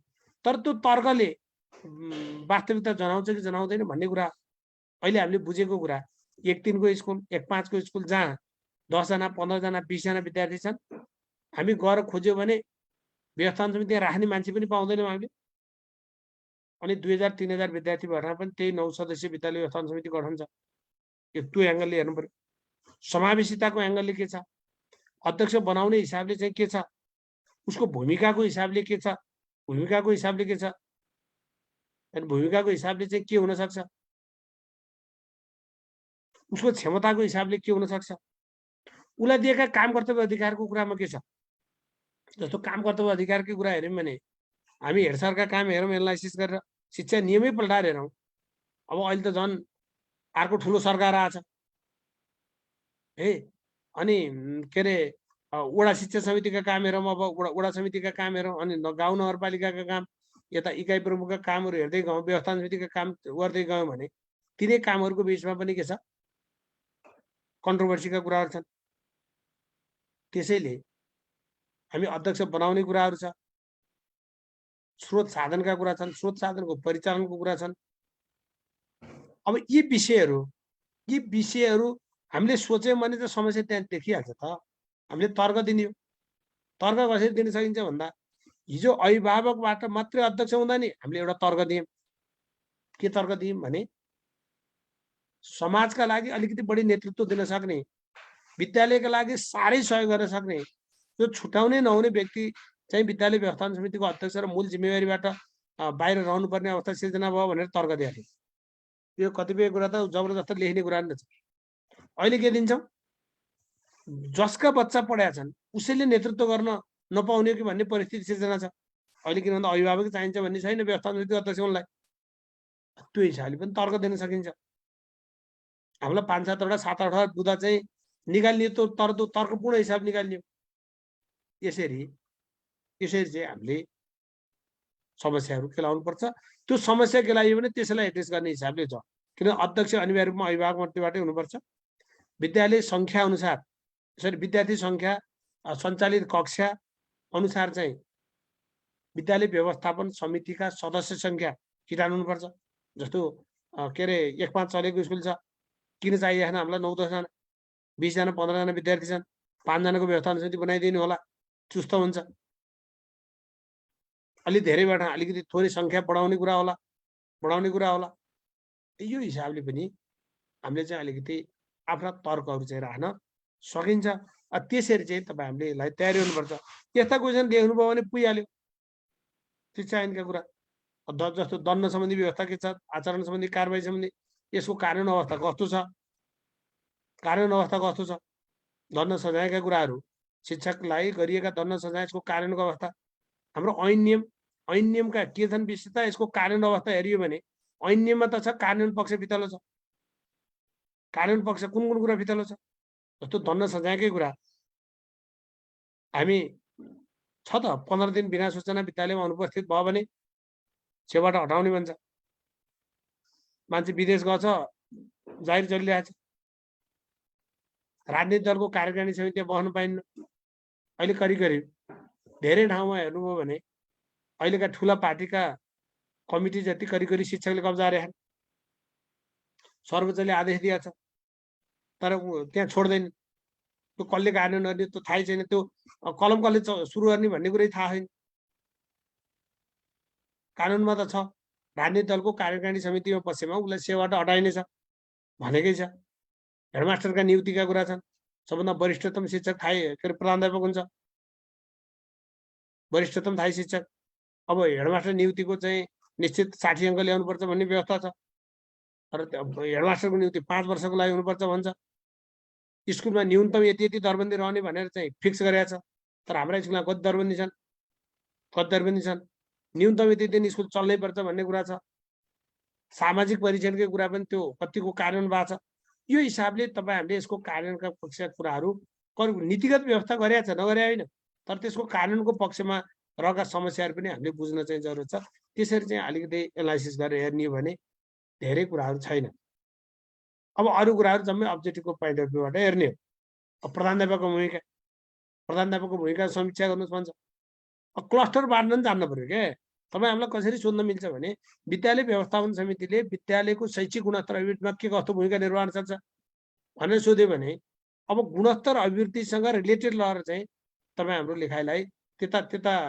डाइभर्ट गर्न सक्नु पर्यो क्वालिटीसँग इन्हान्स गर्ने कुरा त्यो बेला शिक्षा ऐन्यमा लेखिएका कामभित्रै मात्रै गर्न सकिन्छ भन्ने होइन जस्तो शिक्षकलाई तालिम दिने विद्यालयका आवश्यकताको पहिचान गर्ने अभिभावकसँग अन्तर्क्रिया गर्ने आवश्यक स्रोत साधन जुटाउने गुणस्तरका लागि विद्यालयको लगानीलाई के अरे गुणस्तर अभिवृद्धिमा केन्द्रित गर्ने गुणस्तरमा केन्द्रित रहेर सबै सरकारको सहभागिता विद्यालय सुधार योजना निर्माण र कार्यान्वयन गर्ने राख्नु न नियमित रूपमा प्रधानाध्यापक र के अरे शिक्षक स्टाफहरूको बीचमा अन्तर्क्रिया गर्ने नतिजाको विश्लेषण गर्ने सुधारका कार्ययोजना तयार गर्ने कमजोर विद्यार्थीका लागि अतिरिक्त कक्षाको व्यवस्था गर्ने यस्तै कुरा यस्ता बुदाहरू लेख्नका लागि हजुर हामीलाई चाहिँ अन्यत्र गइराख्न पर्ने अवस्था पनि छैन अब यो हिसाबले हेर्न चाहिँ जरुरत चाहिँ होला त्यसरी चाहिँ हेरौँ अब यसरी नै हेर्ने हो अब प्राविधिक शिक्षा तथा व्यवसाय तालिम परिषद ऐनतिर जाँदा नि हामीले हेर्ने त्यही परिषदका काम के हुन् भनेर हेर्ने यसको भूमिका यसमा के समस्या छन् भनेर हेर्ने यसलाई प्रभावकारी बनाउनु के हेर्छ भनेर हेर्ने सकिएको अब्जेक्टिभमा भयो यो कहिले भयो के भयो सभामा कतिजना हुन्छन् यसरी हेर्दै हुन्छ त्यो जम्मै सदस्य घोक्नु नि पर्दैन फेरि सहिलो पनि छ फेरि कतिपय कुरा अब्जेक्टिभको पार्टमा परिषदले के काम गर्छ अनि सभाले के काम गर्छ भनेर हेरियो भने ऐनका कुरा सकिहाल्छ स्थानीय सरकार सञ्चालन 2074 जस्तो मैले एउटा क्वेसन बनाएँ हजुरहरूलाई स्थानीय सरकार सञ्चालन ऐन अनुसार स्थानीय तहले गर्नुपर्ने मुख्य 5 वटा कार्यक्षेत्रको व्याख्या गर्नुस् 5 वटा कार्य त्यसको व्याख्या गर्नुस् र स्थानीय सरकार सञ्चालनको प्रभावकारी कार्यान्वयनमा देखिएका समस्या भन्दैला अथवा त्यसको प्रभावकारी कार्यान्वयनको लागि के गर्नु आवश्यक छ आफ्नो सुझाव प्रस्तुत गर्नुस् 5+5 अब तपाईहरुले 5 वटा बुदा लेखेर 5 नम्बर त आउँदैन थोरै कहिले 5 के रे अब उ आउँछ नै भन्ने ग्यारेन्टी उ छैन त्यो यति इलाबोरेट गर्नु पर्यो 5 वटा क्लस्टर जस्तो विद्यालय व्यवस्थापन समिति गठन मात्रै भनेर लेखेर अनि 1 अङ्क आउँछ भनेर त भएन 5 वटा काम लेख्न खोजेको नि हामी त्यसलाई क्लस्टर कसरी बाँड्न सकिन्छ जस्तो नीति नियम कानुन मापदण्ड निर्माण भन्नुस् त्यसको थोरै 2 लाइन 3 लाइन व्याख्या गर्नुस् प्रारम्भिक बाल शिक्षा आधारभूत शिक्षा वैकल्पिक शिक्षा खुला शिक्षा विशेष शिक्षा सामुदायिक सिकाइ योसँग सम्बन्धित नीति अनि प्राविधिक व्यवसाय शिक्षा योसँग सम्बन्धित नीति कानुन मापदण्ड निर्माण र नियमनको काम गर्छ नम्बर 1 विद्यालय अनुमति स्वीकृति भनेको विद्यालयको नक्साङ्कन गर्ने विद्यालयको अनुमति दिने अनि के अरे विद्यालयको समायोजन गर्ने अनि के अरे त्यसरी बुझ्नु पर्यो अर्को विद्यालयको सम्पत्ति व्यवस्थापन बन्द गरिएका विद्यालयको सम्पत्ति व्यवस्थापन विद्यालयलाई आयव्यय के अरे वो रकम प्रदान गर्ने पूर्वाधारको लागि सपोर्ट गर्ने त्यो हिसाबले राख्नुहोस् अनि परीक्षा सञ्चालन सिकाइवृत्ति परीक्षा सञ्चालन भन्नुहोस् आधारभूत तहको परीक्षा सञ्चालन सिकाइवृत्ति परीक्षा सञ्चालन सिकाइवृत्ति सुधारका लागि कामहरू गर्न सक्छ पाठ्यक्रम पाठ्य सामग्रीका वितरण गर्छ अथवा त्यसलाई पाठ्यक्रम र मूल्याङ्कन मात्रै हेडी राखेर पनि हामी व्याख्या गर्न सकिन्छ अनि विद्यालय बाहिर रहेका उसको चाहिँ शैक्षिक सेवाहरूको कुरा पनि यसले गर्छ 5वटा कुरा कुनै महत्त्वपूर्ण कुरा लेखेर त्यसलाई अलिकति व्याख्या गरिदिनुहोस्। यसरी चाहिँ हेऱ्यौँ भने हामी स्थानीय सरकार सञ्चालनको समस्या के छ? समस्या के छ? अहिलेसम्म कानुनै बनाएको छैन, सङ्घीय कानुन बनाएको छैन, प्रदेशका कानुन बनाएको छैन। के गर्नुपर्छ? कानुन बनेर कानुनको प्रभावकारी कानुन हुनुपर्छ। करिब करिब सङ्घीय कानुन बन्नुपर्छ, सङ्घीय अनुसार प्रदेश र स्थानीय तह कानुन हुनुपर्छ, त्यसको कार्यान्वयन गर्नुपर्छ। त्यो कार्यान्वयन गरेन भने अथवा हामीलाई त एउटा सामान्य विषयमा आउँछ क्या, जस्तो शिक्षक सरुवाकै सन्दर्भमा के समस्या छन् भन्यो भने यसो सोच्नुहोस् त। हामी जेआरएनसीको पाएन, हिजो शिक्षकको सरुवाजी लेख्छ कार्यालयले गर्थ्यो। पहिला बाटा सरुवा हुन्थे, स्कुलमा हाजिरै हुन्थेनन्, स्कुलमा हाजिरै हुन्थेन, हाजिरै हुन नपाइकन सरुवा हेरिन्थ्यो। राजनीतिक आस्था हेरिन्थ्यो, राजनीतिक आस्था आधारमा के अरे चित्त नबुझेका कारणले एउटा अपाङ्ग मान्छेलाई पनि स्वीकार चलन हुन्थ्यो। त्यसका कथा व्यथा एउटा भए। अहिले के छ? अहिले सहमतिमा मात्रै सरुवा हेर्ने व्यवस्थाले के फिल भएको छ? एउटा लौरो टेकेर गएको छ, 60 वर्ष भयो, उसलाई त्यो स्कुल ठेक्का भएको छ। एउटा गाममा भएको ऊ पेल्सिए छ। किन भन्दा विभिन्न स्कुलको अनुभव पाउने कुरा त्यो कर्मचारीको एउटा वृत्ति विकासको मेजर पार्ट पनि हो। सुगम र दुर्गमको अनुभव सबैले पाउनु पनि पर्छ। विभिन्न स्कुलको अनुभव चाहिँ पाउनु पनि पर्छ। उसलाई विभिन्न अवसरहरू पनि दिनुपर्छ। एकै ठाउँमा लामो समयसँग थन्काएर राख्ने जुन परिपाटी, त्यो परिपाटी सान्दर्भिक छैन। अहिले के भइरहेछ? 5 मिनट पर पठाइदियो भने त्यही चिज बबन्नर बाहा। अर्को उहाँ डेरा लिएर बसिरहेको छ सधैँ, त्यसको बारेमा कसैलाई चासो छैन। अब त्यहाँको 5 मिनट उता पर पठाइदिने बित्तिकै ऊ चाहिँ भएको छ। यस हिसाबले पनि हामी शिक्षक सरुवाका उसका कुराहरूलाई चाहिँ हामी राख्न सक्छौँ। त्यसैले हजुरहरूले त्यो रिफ्लेक्सनको पार्टबाट हेर्नुहोस्। यसरी हेऱ्यौँ भने यो सबैमा यस्तो छ साथी, अलिकति लामो 1 र 2 छ, यो 3मा त्यति धेरै ठुलो कुराहरू छैन। तैपनि हामीलाई सोध्छ जस्तो सामाजिक परीक्षण के हो, यसका उद्देश्य के हुन्, सामाजिक परीक्षणमा अहिले देखिएका समस्या के हुन्, यसलाई प्रभावकारी बनाउन के हुनसक्छ, र सामाजिक परीक्षणभित्र के कस्ता विषयहरू अहिले समावेश छन्, यदि कुरा बुझियो भने हामीलाई पुगिहाल्छ यसमा। अब त्यो कुराहरू छ यसमा। अब यो 3 नम्बरको कुरा त फेरि यही कुरा, यो हामी 2 नम्बरमै पढेका कुरा जुट्छन्। जस्तो स्थानीय सरकार, गाउँ नगर शिक्षा समिति, विद्यालय व्यवस्थापन समिति, शिक्षक अभिभावक सङ्घका भूमिकाका कुराहरू छन्, जुन 1 2मै पढिसकेका कुराहरू पनि यहाँ जुधेर आएको छ, कहीँ त्यसरी जुधेको छ। यहाँ शैक्षिक योजनाका कुराहरू आइदिएका छन्, जसमा व्यवस्थापनका कुरा, योजनाका कुराहरू आछन्। खासरी एसआइपीसँग रिलेटेड रहेर समस्या के छ, समाधानका उपाय के हुन्, यसलाई प्रभावकारी बनाउने कसरी, के कस्ता विषय समावेश गरिन्छन्, यो किन चाहिन्छ, त्यो एङ्गलबाट चाहिँ हामीले हेर्न चाहिँ आवश्यक छ। त्यसरी चाहिँ हेरौँ। जस्तो एकीकृत शैक्षिक सूचना व्यवस्थापन प्रणाली भन्यो भने यो के हो, यो किन चाहिन्छ, यसमा के समस्या छ, यसलाई अझै इफेक्टिभ बनाउनु के गर्नु पर्ला भनियो भने, त्यो एङ्गलबाट पढियो भने त काफी पुग्छ साथी हो। त्यो हिसाबले हजुरहरूले चाहिँ हेर्नु होला। मैले त्यति चाहिँ अनुरोध गरेँ। अब हजुरहरूको जिज्ञासा केही छ साथी हो?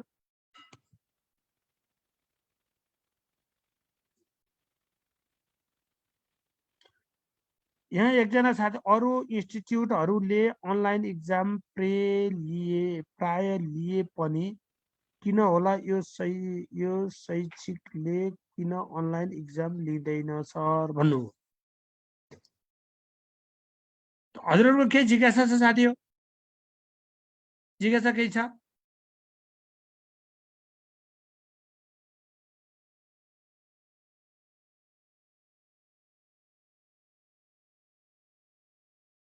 प्रशासनिक कुरा चाहिँ उता सरसँग सोध्नु होला, शिव सरले पछि भन्नुहुन्छ। मसँग चाहिँ सिम्पली विषयवस्तुको कोर्सको कुरा मात्रै गर्नु होला, मैले त्यो पनि अनुरोध गर्छु। अब यो नेगेटिभ मार्किङको कुरा चाहिँ अब्जेक्टिभमा शिक्षक सेवाले सुरु गरेका छ। अब अध्यापन अनुमति पत्र भन्छ, खुलामा पनि छ। सम्भवतः बढुवामा त्यो लेखेको छैन कि जस्तो लाग्यो, मैले यसो सरस्वती हेरेको होइन, लेखेको छैन कि जस्तो लाग्यो। तर नेगेटिभ मार्किङ चाहिँ सुरु भएको छ है। अब यसलाई बरु डिक्लेयर चाहिँ गर्न पर्यो, थप कुरा गरौँला। अब यसले सुरु गरिसकेको छ, लाइसेन्समा गरेको छ, अब अहिलेको उसमा चाहिँ आइसकेको छ। तर यहाँ लेखेको रहन्छ, अब यहाँ लेखेको छैन यसले है। यहाँ त्यो कुरा लेखेको छैन त्यो र उसले त्यो प्र्याक्टिस गरिसकेका छ पाठ्यक्रममा लेखेको छैन तैपनि त्यसमा अलिकति क्लियर हुने कुरा हेरौँला। अब यो बुकको कुरा साथी हो, मैले बुकको कुरा हजुरहरूलाई के भन्छु भने एउटा सम्भवतः बढुवाको किताबमा कन्फ्युज कम होला, खुलामा अलिकति कन्फ्युज हुन्छ किन भन्दा इतिहासका कुरा छन्, जिकेका कुरा छन्, त्यो अलिकति तिरमिरी हुन्छ साथी हो। कतिपय कुरा हामीले पनि खोज्दाखेरि पाउँदैनौँ के, हामीले खोज्दा पाउँदैनौँ, विभिन्न सन्दर्भबाट सोधिएको हुन्छ, डकुमेन्टहरू त्यस्तै छ। जस्तो एउटा परीक्षा नियन्त्रककै कुरा, पहिलो परीक्षा नियन्त्रक को हुन्, फ्याक्टमा हेर्दा नन्दन आउँदै थियो, तर परीक्षा नियन्त्रण कार्यालयको वेबसाइट हेर्नु, त्यहाँको त्यो बोर्ड हेर्नुहोस्, त्यो बोर्डमा हरमणि आचार्य भनेर लेखा छ। क्वेसन निकाल्ने मान्छेले कहाँ निकालिदिन्छ, जनरली त्यो कुराहरू हेर्छ। कहिलेकाहीँ ती खालका कुराहरू कहीँ कहीँ फ्याट्टफुट्ट होलान्, तर हजुरहरूको बढुवाको कोर्समा त्यति ठुलो समस्या चाहिँ आउँदैन। त्यो खालको कन्फ्युजका कुराहरू हामीलाई शैक्षिक इतिहास पढ्न छैन, जिके छैन, त्यो भएको हुनाले यो बढुवाको पार्टमा त्यति समस्या छैन। उसमा त अलिकति जिके र जिकेका कुराहरू, इतिहासका कुराहरू चाहिँ अलिअलि कन्फ्युज छ। कहिलेकाहीँ आशयले पनि फरक पार्छ। जस्तो हामीलाई आधार शिक्षा लागू गर्ने योजना कहिले बन्यो, एउटा क्वेसन होला। आधार शिक्षा लागू कहिले भयो, दोस्रो कुरा होला। त्यही चिजको बुझाइले पनि फरक पर्छ। गोर्खा भाषा प्रकाशनी समितिको स्थापना गर्ने योजना कहिले बन्यो, एउटा स्थापना कहिले भयो, अर्को कुरा होला। प्राविधिक व्यवसाय शिक्षाकै केही छ, नेपालमा औपचारिक रूपमा प्राविधिक व्यवसाय शिक्षाको सुरुवात कहिले भयो भन्छ। प्राविधिक व्यवसाय शिक्षा सम्बन्धी नीतिले 1979 हाल्छ, तर त्योभन्दा अगाडि नै वीर शमशेरले चाहिँ प्राविधिक शिक्षाको खाँचो छ भने 1957 मेडिकल स्कुलको स्थापना भयो, अनि टेक्निकल स्कुल 1987 भयो, कृषि स्कुल जुद्ध शमशेरका पालामा भयो। यस्ता यस्ता विभिन्न कुराहरू हामी हेर्छौँ। त्यो भएर कतिपय अब्जेक्टिभका कुराहरूमा हामीले सन्दर्भबाट पनि बुझ्न चाहिँ जरुरत छ। त्यसरी चाहिँ हेर्नु होला, त्यसरी चाहिँ हेरौँ। अब किताबको कुरामा मैले लेखेको किताब पनि छ, मैले अलिकति बुदागत हिसाबले चाहिँ प्रस्तुत गरेको छु किताबको हिसाबले। अब किताब दुई खालको किताबहरू छ है साथीहरू, दुई खालको किताबहरू छ। अब किताब दुई खालको छ, एउटा अब हरेक तहको चाहिँ कुराहरू भाकै भयो। अब त्यो हिसाबले चाहिँ हरेकका कुराहरू छन्। अनि एउटा यो खालको कुरा छ, यो कन्टेन्ट बेसको चाहिँ ठुलो किताबहरू छ। जस्तो संविधानको कुरा ट्याक्क अब्जेक्टिभको पोइन्ट अफ भ्यूबाट ठ्याक्क हुने हिसाबले यसरी राखिदिएको छ। मेरो किताबमा अलिक बुदागत छ है, गफभन्दा नि बुदागत कुरा अलिकति धेरै लेखिदिएको छ। अब अवधारणागत कुरा नि बुदामा लेख्न मिल्छ। यो सबै चिजलाई पहिला बुदागतमा हालिदिएको छ, सारमा हालिदिएको छ है। अनि त्यसपछि भागको कुरा आइहाल्यो। अनि हामीलाई नेपालको संविधानका मूलभूत विशेषता अब कसरी लेख्ने त भनेर परिचय कसरी लेख्ने, यही लेखिदिएको छ। नेपालको संविधानको मूलभूत विशेषता के हुन् भनेर सोध्नै पर्यो हामीलाई। नेपालको संविधान 2000 परिचय के लेख्ने त, 2072 जारी भएको संविधान सभाले बनाएको के अरेको भनेर भन्नुभन्दा पनि हामीले विशेषतासँग रिलेटेड रहेर थोरै परिचय दिनु पर्यो। नेपालको संविधान 2072 को प्रस्तावना तथा समग्र संविधानलाई अध्ययन गर्दा यस संविधानका विशेषताहरू सहजै पहिचान गर्न सकिन्छ। ल कहाँ लेखेको त, प्रस्तावनाबाट। समग्र संविधानको अध्ययन गर्दा अनि विशेषता पहिचान गर्न सकिन्छ। संविधान सभाबाट जारी त्यहाँ आइहाल्यो। गरिएको यस संविधानमा संविधानवादका आधारभूत तत्त्वहरू समावेश गरिएको पाइन्छ। यस संविधानका मूलभूत विशेषतालाई न्यायअनुसार प्रस्तुत गर्न सकिन्छ भनेर चाहिँ अनि ठ्याक्क बुदागत हिसाबका कुराहरू आए। यसरी हेर्नु पर्यो होइन।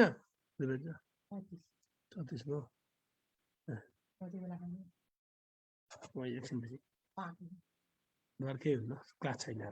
अब त्यसपछि मौलिक हकका कुराहरू पुरै लेखिदिएको चाहिँ मौलिक हकका कुराहरू है। मौलिक हकका कुराहरू संविधानमा जे छ त्यो संविधानको कुराहरू राखिदिएको छ। यहाँ अलिकति छोटो बनाएर पनि हालेको छ। अनि सँगसँगै गएर हामीले तल गएर के लेखिदिएको छ भने त्यो त अब उसमा भएको विषयहरू भयो। यी नेपालको शिक्षा सम्बन्धी व्यवस्था ट्याक्क छुट्याएर नेपालको संविधान 2072 मा शिक्षा सम्बन्धी व्यवस्था, नेपालको संविधान 2072 को मौलिक हक परिचय भनेको थियो। राज्यका नीति एवं सङ्घ प्रदेश र स्थानीय तहको अधिकार सूची अध्ययन गर्दा यस संविधानमा शिक्षा सम्बन्धी व्यवस्थाहरू सहजै पहिचान गर्न सकिन्छ। कहाँ छ, मौलिक हकमा छ, राज्यका नीतिमा छ, अनि अनुसूचीमा छ। शिक्षाका कुरा त्यहाँका छन्। यो गरिएको शिक्षा सम्बन्धी दिएको व्यवस्था छ भन्दा धारा 31 हुन्छ। अब लेख्न सकिएन भने यो लेख्नै पर्यो, अरूलाई छोटो लेख्ने, कति नम्बरको आउँछ त्यसका आधारमा लेख्न नभ्याइन्छ भने अब धारा 51 मा यी कुराहरू 51 को जको उपधारा 1 देखि 4 सम्म यस्ता यस्ता कुरा छन् भनेर लेखिदिन पनि पाइन्छ। तर मूल कुरा 31 का 5 वटा कुरा छोड्नै पाइन्न फेरि त्यो लेख्ने। अनि ऊ संविधान उल्लेखित शिक्षा सम्बन्धी व्यवस्था कानुन व्यवस्थाको समीक्षा गरिदिएको छ। अब कानुन व्यवस्था समीक्षा गरेको छ, हामीलाई सोध्ने कुरो अब कानुनमा विद्यालय अथवा शिक्षकले के भूमिका खेल्न सक्छ, विद्यालय र शिक्षकले के भूमिका खेल्न सक्छ भन्यो। कानुनका चुनौती के हुन अब संविधानले, हाम्रो संविधान कस्तो देख्नु भएकै छ, के रहेछ भन्ने कुरो थाहै रहन्छ। एउटा धारा अर्को छ, अर्को धारा अर्को धारा छ। भोलि मौलिक हकको बारेमा अब दलितका हक के को हकको बारेमा सर्वोच्च उजुरी परिसक्यो, कानुन गर भन्छ, निशुल्क उच्च शिक्षा दिन्छु भन्छ, कहाँ दिनियो, कहाँ दिनियो। अहिले निशुल्क शिक्षा उसको रोजगारीको हक भन्छ, अब आवासको हक भन्छ, स्वच्छ वातावरणको हक भन्छ। त्यो बालुवाटार वरिपरि पनि स्वच्छ वातावरण छैन। अब संविधानका कतिपय कुराहरू त्यस्तै छन् है। अब किताबको कति मूल्य होला त अब यो तपाईले सोध्ने कुरा होइन मलाई है। कति पेजको किताब हो, कति मूल्यको किताब हो, यो परीक्षा सोधिन्न भाइ बहिनी साथीहरू है। अब यो पदम सरको किताबको मूल्य कति पर्छ, यो कति पेज छ त्यसमा भनेर अब्जेक्टिभ सोधिन्न है। अब यो मलाई पनि नसोध्नु होला, त्यो मलाई पनि थाहा छैन, मैले नि किताब हेरे होइन, मैले लेखेँ पठाएँ कति छ, यस्तो हजुरहरूको लेभलबाट यहाँ सोध्न नि मिल्दैन। मैले त्यो चाहिँ अनुरोध गरेँ हजुरहरूलाई। अनि यो कानुन अवस्थाका चुनौतीहरू छन् ल। अनि यहाँ यो अब्जेक्टिभका प्रश्नोत्तर छ नि, हेर्नुहोस् यो प्याटर्नबाट छ, यी नमुना क्वेसन भए आन्सर। अब शिक्षा ऐन 2028 ट्यागका जारी तथा संशोधन 6औं संशोधनका मुख्य व्यवस्था के, 7औं का के, अनि 8औं का मुख्य व्यवस्था के, अनि शिक्षा ऐनका समिति के छन्, अनि ठ्याक्क विद्यालय खोल्न अनुमतिदेखि लिएर ट्याक्का कुराहरू यो बुदागत हिसाबले ट्याक्क यसरी हालिएको छ है। जिल्ला शिक्षा समितिको गठन, यसका काम बुदागत हिसाबले, शिक्षक सेवा आयोग, यसको योग्यता, अनि गाउँ नगर शिक्षा समितिका कुराहरू यसरी चाहिँ राखेको छ। व्यवस्थापन समितिको काम कर्तव्य अधिकार, व्यवस्थापन समितिका काम प्रभावकारी हुन नसक्ने कारण यहीँभित्र लहर हालिदिएको छ, व्यवस्थापन समितिका काम प्रभावकारी हुन नसक्ने कारण। अनि यसरी चाहिँ यो किताब एउटा प्याटर्नबाट यो एउटा किताब लेखिएको छ, यो अति नै तहको। मैले अर्को एउटा किताब पनि निकाल्ने जमर्को गर्दैछु, जमर्को है। मैले हजुरहरूलाई जानकारी मात्रै गराएँ, फेरि यो मेरो प्रचार गरे जस्तो पनि लाग्ला, त्यसलाई अन्यथा नलिदिनु होला। यो एउटा सेट चाहिँ निस्कँदैछ। सेट कस्तो भने अब्जेक्टिभ चाहिँ 50 वटा सेट निस्कन्छन्, यो सेट 1 देखि 50 वटा सेट रेडी भइसकेको छ। अब विषयगतको कुरा के छ भन्नुहुन्छ भने यो विषयगत क्वेसन पनि ट्याक्क चाहिँ विषयगत क्वेसनहरू हो, ट्याक्क एकाइ एकसँग रिलेटेड सब्जेक्टिभ क्वेसन। नेपालको शैक्षिक प्रशासनको साङ्गठनिक व्यवस्थाका विशेषताहरू उल्लेख गर्दै शिक्षा विज्ञान तथा प्रविधि मन्त्रालयका शिक्षा सम्बन्धी मुख्य कामहरू उल्लेख गर्नुहोस्। यो प्रश्न र उत्तरको हिसाबले पनि यस्ताको हरेक एकाइको शिक्षा विज्ञान तथा प्रविधि मन्त्रालय अन्तर्गत विभाग स्तरीय कार्यालयको सङ्गठनात्मक ढाँचा उल्लेख गर्दै शिक्षा विज्ञान तथा प्रविधि मन्त्रालयको साङ्गठनिक व्यवस्थामा देखिएका चुनौतीहरू के चुनौती देखिएका छन् उल्लेख गर्नुहोस्। यसरी हाल्यो। शिक्षा तथा मानव स्रोत विकास केन्द्रका मुख्य कामहरू यसमा अलि धेरै छन् है। पाठ्यक्रम विकास केन्द्रका कार्य उल्लेख गर्दै पाठ्यक्रम विकासमा विद्यमान समस्याहरू के छन् त्यो प्रस्तुत गर्नुहोस्। यो एङ्गलबाट चाहिँ हजुरहरूलाई एउटा प्रश्नोत्तर पनि निस्कन्छ। यो प्रश्नोत्तर मैले तयारीको क्रममै छु, अब करिब करिब यो पनि सकिन्छ है। किताब चाहिँ बजारमा आइसकेको छ। अब मैले यति हजुरहरूलाई चाहिँ अनुरोध गर्दै अरू केही कुराहरू छ भने गरौँ, नत्र अरू पछि मेरो क्लास हुने बेलातिर हजुरहरूसँग चाहिँ हामी अन्तर्क्रिया गर्ने नै छौँ है। अब अलिकति खोज्नुहोस्, के हेरौँ, छलफल गरौँ। अब हजुरहरू धेरै अनुभवी हुनुहुन्छ, अनुभवी साथीहरूले यहाँ हामीले क्लासमा प्रस्तुत गरेका समस्यालाई होइन सर समस्या त यो पनि छ, यो पनि समस्या छ, यसलाई यसो गर्दा पनि जाति होला भन्ने हिसाबले प्रस्तुत गर्नुभयो भने अझ चाहिँ इफेक्टिभ हुन्छ। मैले साथीहरूसँग त्यति अनुरोध गर्दै मैले आजको क्लासबाट साथीहरूसँग चाहिँ बिदा हुने अनुमति माग्छु। हस्, धन्यवाद, नमस्कार। शिव सर। हस् सर, हस् धन्यवाद सर। साथीहरू आजको हाम्रो अन्तर्क्रिया कक्षाको चाहिँ समय चाहिँ सकिएको छ र अब म तपाईहरुलाई चाहिँ छोटकरीमा भोलिबाट सञ्चालन हुने कक्षाको बारेमा चाहिँ यहाँहरुमा चाहिँ म जानकारी गराउँछु। यहाँलाई केही त्यस्तो प्रश्नहरु राख्नु परेमा च्याट बक्सको मद्दतले चाहिँ प्रश्नहरु सोध्न सक्नुहुनेछ केही नबुझेको खण्डमा चाहिँ। भोलिबाट हामीले सुरु गर्दैछौँ। टाइम चाहिँ बेलुकाकै टाइम राखेका छौँ साथीहरु। बेलुका 5:30 बजेदेखि 7:30 बजेको टाइम राखेका छौँ है। भोलिबाट हामी नयाँ ग्रुप सुरु गर्दैछौँ। भोलिबाटै सुरु हुँदैछ र यो चाहिँ शिक्षक सेवा आयोग आन्तरिक बढुवा छुट्टै हुन्छ। यो कोर्स मिल्ने यसरी राख्ने भनेर त्यो किसिमले चाहिँ हामीले गर्दैनौँ। छुट्टै गर्छौँ हामी। खुल्लाको छुट्टै हुन्छ र यतापट्टि आन्तरिक बढुवाको चाहिँ छुट्टै हुन्छ। कतै कतै चाहिँ तपाईहरुको पनि धेरै साथीहरुको चाहिँ पाइएको छ। तपाईहरुको कोर्स मिल्छ भन्ने बित्तिकै सँगै राखिएको पाइएको छ। तर कोर्स मिले पनि अब एक किसिमको हामी पढ्न सुरु गरिसकेपछि छुट्टै गर्नुपर्छ किनभने आफ्नो मनोले पनि गर्दाखेरि पनि अलिकति फरक पार्छ त्यसमा चाहिँ। सो हामी छुट्टै गर्छौँ। भोलिबाट बेलुका 5:30 बजेको टाइम हुन्छ। त्यो टिप्नु होला साथीहरुले। इन्ट्रेस्टेड जो साथीहरु हुनुहुन्छ भोलिबाट क्लास लिन खोज्ने तपाईहरु साथीहरु जो साथीहरु इन्ट्रेस्टेड हुनुहुन्छ ती साथीहरुले टिप्नु होला। भोलिबाट सुरु गर्छौँ। बेलुका 5:30 बजेदेखि 7:30 बजेको टाइम हुन्छ है। बेलुका 5:30 बजेदेखि 7:30 बजेको टाइम हुन्छ है साथीहरु। त्यो किसिमले हुन्छ। र यदि कुनै कारणवश तपाईको छुट्यो वा 5-10 मिनेट तलमाथि हुन्छ तपाईहरुको छुट्छ भनेपछि त्यसको लागि तपाईहरुले आत्तिनु चाहिँ पर्दैन। हाम्रो वेबसाइट मार्फत तपाईहरुले कहिले छुटिहाल्यो वा दोहोर्याएर हेर्नु पर्यो भनेपछि तपाईहरुले त्यो चाहिँ रेकर्डको माध्यमबाट पनि तपाईहरुले चाहिँ त्यो चाहिँ पाउनुहुन्छ है। त्यसमा चाहिँ तपाईहरुले समस्या चाहिँ मानिहाल्नुपर्ने अवस्था चाहिँ छैन। जस्तो 5:30 बजेदेखि 7:30 बजेको हाम्रो लाइभ क्लास हुन्छ बेलुकाको र यो त्यो टाइममा तपाईहरुले हेर्न पाउनु भएन भनेपछि वा के कारण छुट्यो वा दोहोर्याएर हेर्नु पर्यो वा पछि हेर्नु पर्यो 2-4 दिन पछि 1 हप्ता पछि 1 महिना पछि हेर्नु पर्यो भनेपछि वेबसाइटको मद्दतबाट चाहिँ तपाईहरुले चाहिँ त्यो रेकर्डेड क्लासहरु हेर्न पाउन सक्नुहुन्छ। हामी त्यसको वेबसाइटको आईडी पासवर्ड तपाईहरुलाई पठाउँछौँ हैन। त्यो किसिमले चाहिँ हुन्छ। र फी भनेर धेरै साथीहरुले सोध्नु भएको छ। फी तपाईहरुले अहिलेसम्म धेरै साथीहरुले मूल्याङ्कन गर्नु भएकै होला। हामी कोशिश मार्फत चाहिँ फीहरु धेरै फी त्यस्तो राख्दैनौँ। हामी सकेसम्म गुणस्तरमा चाहिँ तपाईहरुलाई चाहिँ कहीँ पनि नचुकौं भन्ने किसिमले गर्दाखेरि चाहिँ त्यसरी क्लासहरु सञ्चालन गरिरहेका हुन्छौँ र अहिलेसम्म धेरै साथीहरुको माया पाइएको छ। सो फी त्यस्तो धेरै राखेर हामीले 5000 मात्र राखेका छौँ। तपाईहरुको रिटर्न र अब्जेक्टिभ दुटै गरेर चाहिँ फुल कोर्सको चाहिँ हामीले 5000 रुपैयाँ चाहिँ शुल्क चाहिँ छुट्याएका छौँ। त्यसरी राखेका छौँ फीको सन्दर्भमा है। फी पनि टिप्नु होला साथीहरुले। फी 5000 मात्र राखेका छौँ र टाइम 6 बजे बनाउँदा कस्तो होला भन्दा 6 बजे अलिकति ढिलो हुन्छ अरु साथीहरुको लागि हैन। खुल्लाबाट प्रतिस्पर्धा गर्ने साथीहरुको लागि अलिकति ढिलो हुने कारणले गर्दाखेरि चाहिँ 5:30 बनाएको हौ। यदि 15-20 मिनेट छुट्यो भनेपछि अम्बिकाजी के छैन त्यो रेकर्ड मार्फत तपाईहरुले पढ्न सक्नुहुन्छ। त्यसमा केही समस्या हुँदैन हैन। धेरै अब यहाँ साथीहरुको चाहिँ अर्को प्रश्न के आएको छ प्रशिक्षकहरु को हुनुहुन्छ भनेर चाहिँ आएको छ। प्रशिक्षकहरुमा हामीले 4-5 जना सरहरुलाई चाहिँ छुट्याएका छौँ। जस्तो पदमराज सरको केही खण्ड पदमराज सरको हुन्छ। धेरै जस्तो खण्डहरुमा चाहिँ उहाँले सरले चाहिँ हेर्नुहुन्छ र त्यसै गरेर चाहिँ त्यसपछि चाहिँ हाम्रो देवी दाहाल सर हुनुभयो। त्यसै गरेर हाम्रो तोयनाथ अधिकारी सर हुनुभयो।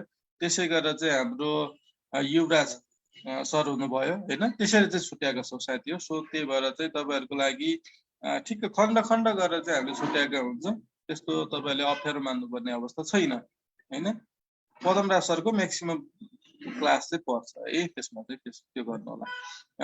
र भोलिबाटै हामी नयाँ ग्रुप सुरु गर्छौँ। मैले तपाईहरुलाई भनिसकेको छु हामी नियमित रूपमा भोलिबाट क्लासमा अगाडि बढ्छौँ। रिटर्न पनि हो सबैको हो यो फी चाहिँ है। सबैको फी हो 5000 मात्रै शुल्क लाग्छ। भोलिबाटै सुरु गर्दैछौँ। बेलुका 5:30 बजेदेखि 7:30 बजेको क्लास हुन्छ। दैनिक 2 घण्टाको क्लास हुन्छ। तपाईहरुले पीडीएफ नोटहरु पाउनुहुन्छ। भिडियो रेकर्डेड क्लासहरु पाउनुहुन्छ। छुट्यो वा के भयो भनेपछि अनलाइन टेस्ट इक्जामहरु डेली जस्तो पाइरहनुहुन्छ है। मैले फेरि दोहोऱ्याए है तपाईहरुलाई, एकजना साथीले फेरि दोहोऱ्याइदिनुस् भन्नुभएको छ। भोलिबाट शिक्षक सेवा आयोगको आन्तरिक बढुवाको क्लास हुन्छ। बेलुका 5:30 बजेदेखि 7:30 बजेको 2 घण्टाको क्लास समय रहेको छ। त्यसपछि तपाईहरुले दैनिक 2 घण्टाको क्लास पाउनुहुन्छ। दैनिक पीडीएफ नोटहरु पाउनुहुन्छ पीडीएफ को रूपमा। दैनिक तपाईहरुले के रे भिडियो रेकर्डेड क्लासहरु हाम्रो वेबसाइट मार्फत त्यसरी पनि तपाईहरुले हेर्न सक्नुहुन्छ। त्यसपछि अनलाइन टेस्ट इक्जाम दैनिक रूपमा त्यसरी अनलाइन टेस्ट इक्जाम पनि दिन पाउनुहुन्छ र तपाईहरुको इक्जाम नहुँदासम्म नै यो क्लास चाहिँ सञ्चालन हुन्छ। बुझ्नुभयो? तपाईहरुको इक्जाम चैतमा होस् चाहे वैशाखमा होस्, कोभिडको कारणले कुनै दिन सरिहाल्यो भनेपछि वैशाख नै किन पुगोस् केही समस्या हुँदैन। तपाईहरुको इक्जाम नआउँदासम्म यो क्लास चाहिँ चलिरहन्छ, तपाईहरुले पढ्न पाइरहनुहुन्छ है। त्यो किसिमको हामीले गरेका छौं। मर्निङको अहिले छैन, बेलुका 5:30 बजेदेखि 7 बजेको एउटा मात्र शिफ्ट छ। शुल्क 5000 रुपैयाँ शुल्क लाग्छ र फी गर्ने प्रोसेसहरु तपाईहरुले अहिले डिजिटल मार्केट छ, डिजिटल पेमेन्टहरु तपाईहरुले गर्न सक्नुहुनेछ। यहाँ तल यहाँ तपाईहरुको स्क्रिनमा पनि राखिएको छ नयाँ भर्नाको लागि फोन नम्बर भनेर। यी 3 वटा नम्बरमा तपाईहरुले सम्पर्क गरेर चाहिँ हाम्रो अकाउन्ट डिटेलहरु पाउन सक्नुहुन्छ र त्यसमा पेमेन्ट गरेर भोलिबाट हुने नियमित क्लासमा चाहिँ यहाँहरु चाहिँ सहभागी हुन सक्नुहुन्छ साथीहरु। त्यसरी सहभागी हुनु होला र भोलिबाट हामी नियमित क्लासमा चाहिँ सहभागी गरिहाल्छौं र तपाईहरुलाई मेसेज मार्फत पनि जानकारी गराउँछौं। र अरु त्यस्तो केही कुराहरु बुझ्नु पर्ने छ, अझै पनि तपाईहरु केही क्लियर हुनु भएको छैन भनेपछि त्यहाँ स्क्रिनमा नम्बरहरु दिएको छ। ती नम्बरहरुमा तपाईहरुले सम्पर्क गरेर चाहिँ आफ्नो जिज्ञासाहरु थप मेटाउन सक्नुहुनेछ र हामी प्रत्यक्ष रूपमा तपाईहरुसँग कुराकानी पनि गर्नेछौं। हस्, आजको लागि यति भन्दै हामीहरु छुट्टिन्छौं। यहाँहरुको सक्रिय सहभागिताको लागि यहाँहरु सम्पूर्णमा चाहिँ धेरै धेरै धन्यवाद र भोलिबाट हुने नियमित क्लासमा फेरि हाम्रो भेट हुने नै छ। आजलाई छुट्टियो साथीहरु। हस्, नमस्ते, शुभरात्रि।